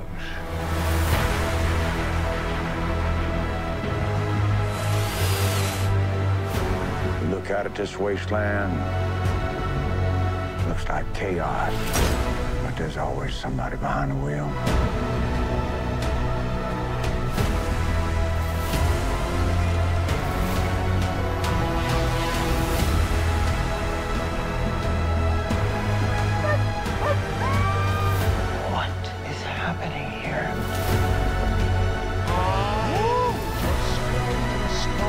Everyone wants to save the world. They disagree on how.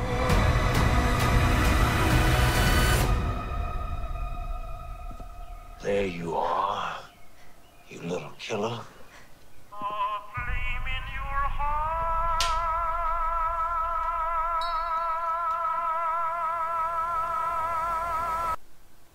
So, well done for what it was. I will say that right off the bat. The visual design was excellent. The story was really good. It was along the Fallout lore. I'm not even going to sit here and try to tell you that it wasn't. And I know that a lot of people did. They missed a little bit, but to a point that I could come back out and forgive. I'm excited for Season 2, except for the fact that I am dreading seeing what the canon ending was for New Vegas. And yes, they've already implied that we're going to find that out. I don't want to know because I want the Yes Man ending to be the proper ending, of course. That is the only proper ending for Fallout New Vegas. One of the biggest things that I liked about this is that this did go back to the Black Isle vision of Fallout on the West Coast. Remember, Bethesda always using the East Coast locations. The Commonwealth, the Capital, and Appalachia.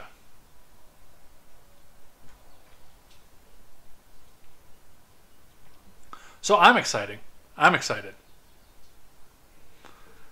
I know some people think that it was bad, but I kind of like where it went off this. Other things that I like. A row argument. I'm just got to put this out here. And yes, I have been, as of recent, been having debates about the abortion rights. Where my stance is, of course, is I am stanchly against abortion, to the point that I prevent it from happening within my own home, knowing full well that if there is a law against it, that it's just going to be abused and sidestepped by the friends of all the lawmakers out there. Lead by example. Don't legislate yourself on others. That's where I stand with that. But, with that being said, Julia Fox, while being in protest, kind of landed on the same conclusion that I did, apparently. From the Daily Wire, Julia Fox says she's celibate to take back control since Roe v. Wade was overturned. And every single TradCon man out there just put the Chad guy, the Nordic guy with the big beard, with the yes underneath his face on social media somewhere.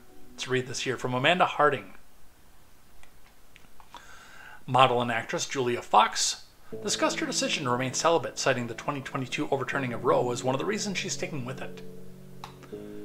Nothing good comes from having sex, including children. Well, that's kind of a militant take. The 34-year-old celeb joked during a conversation on Monday's episode of Watch What Happens Live with Andy Cohen. She added, "No, I'm just kidding. I think with the overturning of Roe, our rights are being stripped away from us. This is a way that we can take back control." Fox said, "It sucks that it has to be done this way, but I just don't feel comfortable until things change." Well, that's what all those TradCons out there are asking you to do. So just keep that in mind as you give in to what it is that they're trying to do, shaping society. I'm not going to tell you what to do. I'm just telling you, I've hung out with enough of them, I know what they think. Other things that I like, we go back, of course, to The View. I know.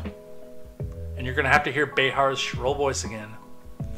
Bill Maher tells Joy Behar to her face why she lose all credibility. From Virginia Kruta.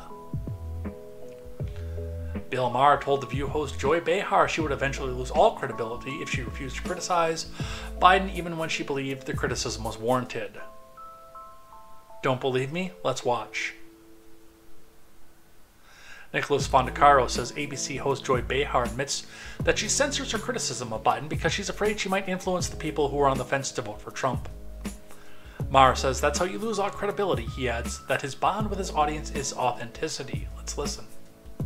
So, but I'm nervous about saying anything against Biden because I feel, not that I have so much power, and you have some more than I do, obviously, but... Oh, I don't know about that. Are you afraid that you might, influence people who are on the fence? I think you lose all credibility. I do. I mean, my bond with my audience has always been I don't pull a punch. Yeah. My bond with my audience is you're not going to like everything I say, but I'm saying what I really think is true.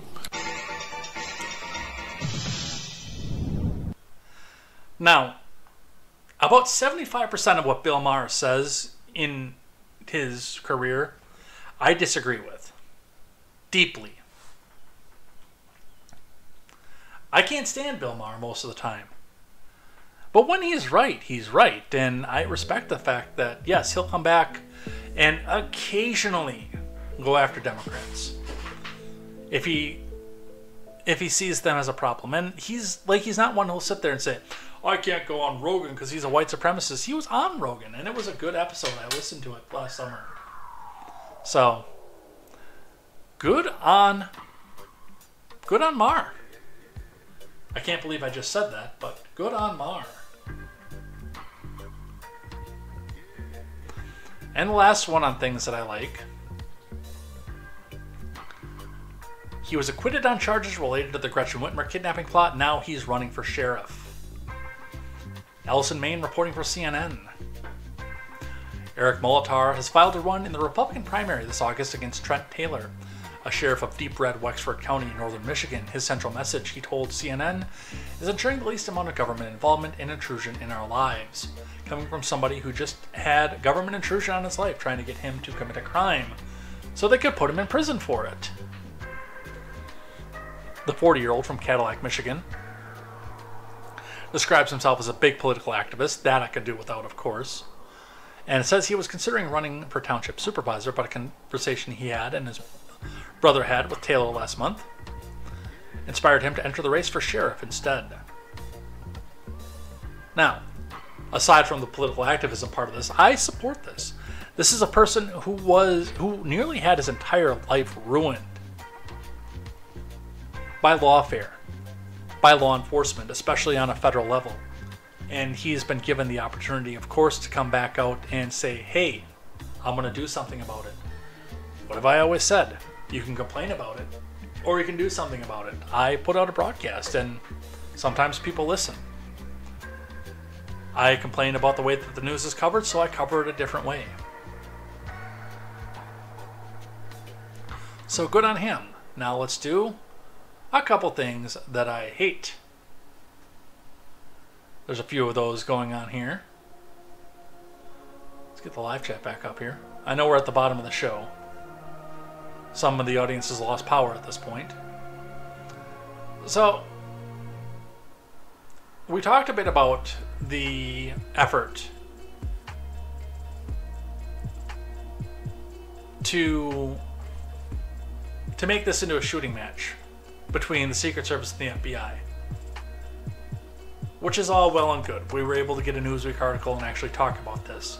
But when I searched for this, it was interesting to me. Because that story somehow immediately got buried by another story that's, again, almost 2 years old. It's, again, I said this when we talked about the Alito thing. The problem that I have with this is the fact that it's not the fact the information's out there. Apparently, attorneys found more classified documents in Trump's bedroom a month after the raid. 4 months after the raid, in fact. The raid was 2 years ago. Why are we just hearing about this now? Unless, of course, again, you're trying to either cover up a negative news story about the raid, or you're trying to affect the election because you're bringing it out in an election year, halfway through the election cycle. And I looked at that. Now, again, we have the fourth article down. FBI was prepared to use deadly force at Mar-a-Lago raid. The only one on the front page about any of this. Well, until we get... No, it wasn't any of that. Because we've got Newsmax on here too, talking about more Trump obstruction. And what I really legitimately think should have been the biggest story. We're planning on having a shootout between two government agencies. But... additional obstruction effort. Lawyers found more classified documents. Hey, more classified documents. More classified documents. One story about the unsealed documents about deadly force being used. Other things that I hate. New York Post reporting Biden plans executive order to shut down border once crossings reach 4,000 a day, despite saying he needs Congress to act.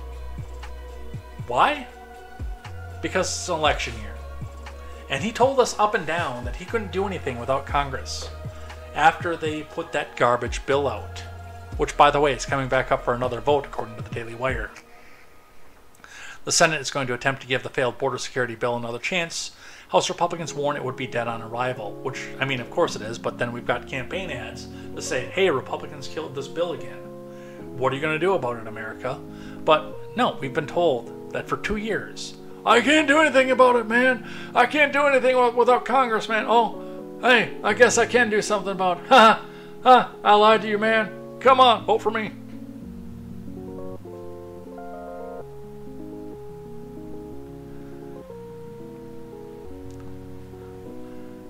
More evidence that it's an election year, thanks to Palm, by the way, from the Associated Press. Biden releasing 1 million barrels of gasoline from Northeast Reserve in a bid to lower prices at the pump. Biden admin says it's releasing 1 million barrels of gasoline from the Northeast Reserve, established after Superstorm Sandy, in a bid to lower prices at the pump this summer. Which is weird, because I thought this was all about having a strategic reserve in place in case we have a terrorist attack or a hurricane or an earthquake or something like that. Not because, oh shit, my poll numbers are going down. Hey, free gas. You can't do free gas, Mr. President. Reduce price gas. Look at the stuff that we bought when it was cheap. And this really goes twofold, too. The next president, probably a Republican, whether it's this cycle or the next cycle, is going to be tasked with filling this back up. And he's going to want to do it quickly because, hey, we might be in World War III by that point. Which means that you're probably going to be refilling this under a higher priced gas and oil. Our previous president filled it up when oil was at its bottom. Topped it off, almost full, while oil was at the bottom. And even still, if we do get a global surge that starts to bring the gas prices back down, we'll have a big lull in whether or not they come down or not. Based on the fact that first we'll be filling up the strategic reserve and splitting some of our oil production between going to the consumer and going to the strategic reserve. So that's something else to keep in mind as we go. But hey, apparently it's for political purposes at this point. And lastly, coming from my home state, from WMTV out of Madison, cannabis spotted near Wisconsin state capitol. Now, I stopped smoking maybe, God, has it been 10 years already? Yeah, it has been. And I enjoyed a lot of weed at the time, before any of this. I got a CDL and I couldn't do it anymore. I probably could. I know a lot of people that get away with it, but I knew that I would be the one that didn't get away with it. That I'd be the one that got popped and tested. So I haven't touched it since then.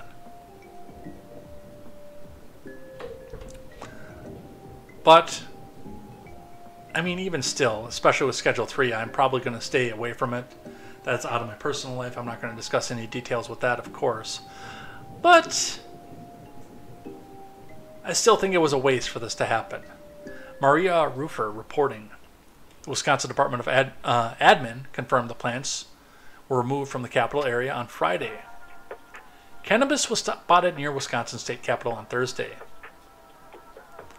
Assistant Professor Shelby Ellison also explained she believes it looks purposely planted. If it was a single seed that was planted from somebody, you would have just have a single plant, but the fact that it's interspersed in the area looks purposeful. I'm pretty sure that this was a protest plant at some point. Harold the hippie went out and said, wouldn't that be funny if I did this? And then they got accused of having their weed on their site and nobody noticed it. And he put a few of them in there, knowing full well that they would get noticed, pulled, and they wouldn't grow to be a gigantic tree or something. I heard Styx talking about this earlier too, saying that, well, look, man, you know, Wisconsin's not even in a climate where you can go back and grow this and get a good crop out of it. You want to fucking bet? I know somebody, I'm not going to name names, but I know somebody who has a wild plant growing in her yard every year, and it's huge. She didn't plant it. Whether or not she uses from it, I will not disclose that either. And there is ditchweed all over this state. Styx, I love you. I'm sorry. But no, we can grow it up here. We do quite well with it. So, but of course they pulled it out and they burned it, and not in the fun way. And a bunch of the happy hippies around Madison probably cried when they did. Alright, I gotta go check on Palm. That is first order priority here, so we're gonna head out of here for the night. It's been over 2 hours, 2:14 on the recording. We got through just about everything. I am going to touch on the NFL. I'll do that on a one-off video. Harrison Butker's comments. We'll talk about that probably later on in the week. But for now, let's head out of here. Sorry, Mog. No Thursday show tonight. Or this week. Where's my outro music? Oh, that's right. I had to go back and do a restart. So I gotta go find my outro music again.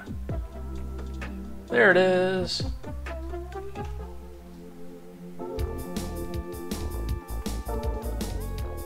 Whew. A lot of talking here tonight, a lot of stuff going. I didn't have a lot of video either, so it was good. It was fun. And remember, this will be shared back to the audio platform. It'll actually be up on Podbean within the hour. And up on Spotify. It doesn't pop up to Spotify until the morning, but it'll be up on Spotify then. So go and check that out. And hey, it helps me out if you download it, even if you don't listen to it. If you just download it on Apple Podcasts or something, and it helps move me up the algorithms. Or you can check out the replay that will be coming up again.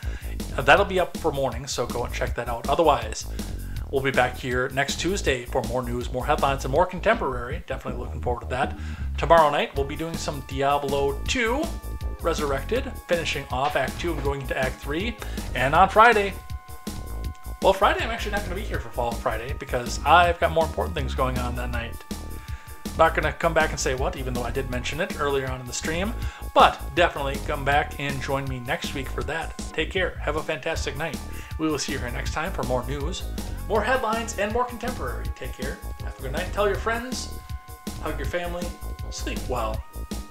Enjoy the break. Some updates coming in my life, and maybe some of this will be a little bit smoother after that. Definitely looking forward to that. And have a good night then. Take care. I'm Jay Edgar, and this is Contemporary.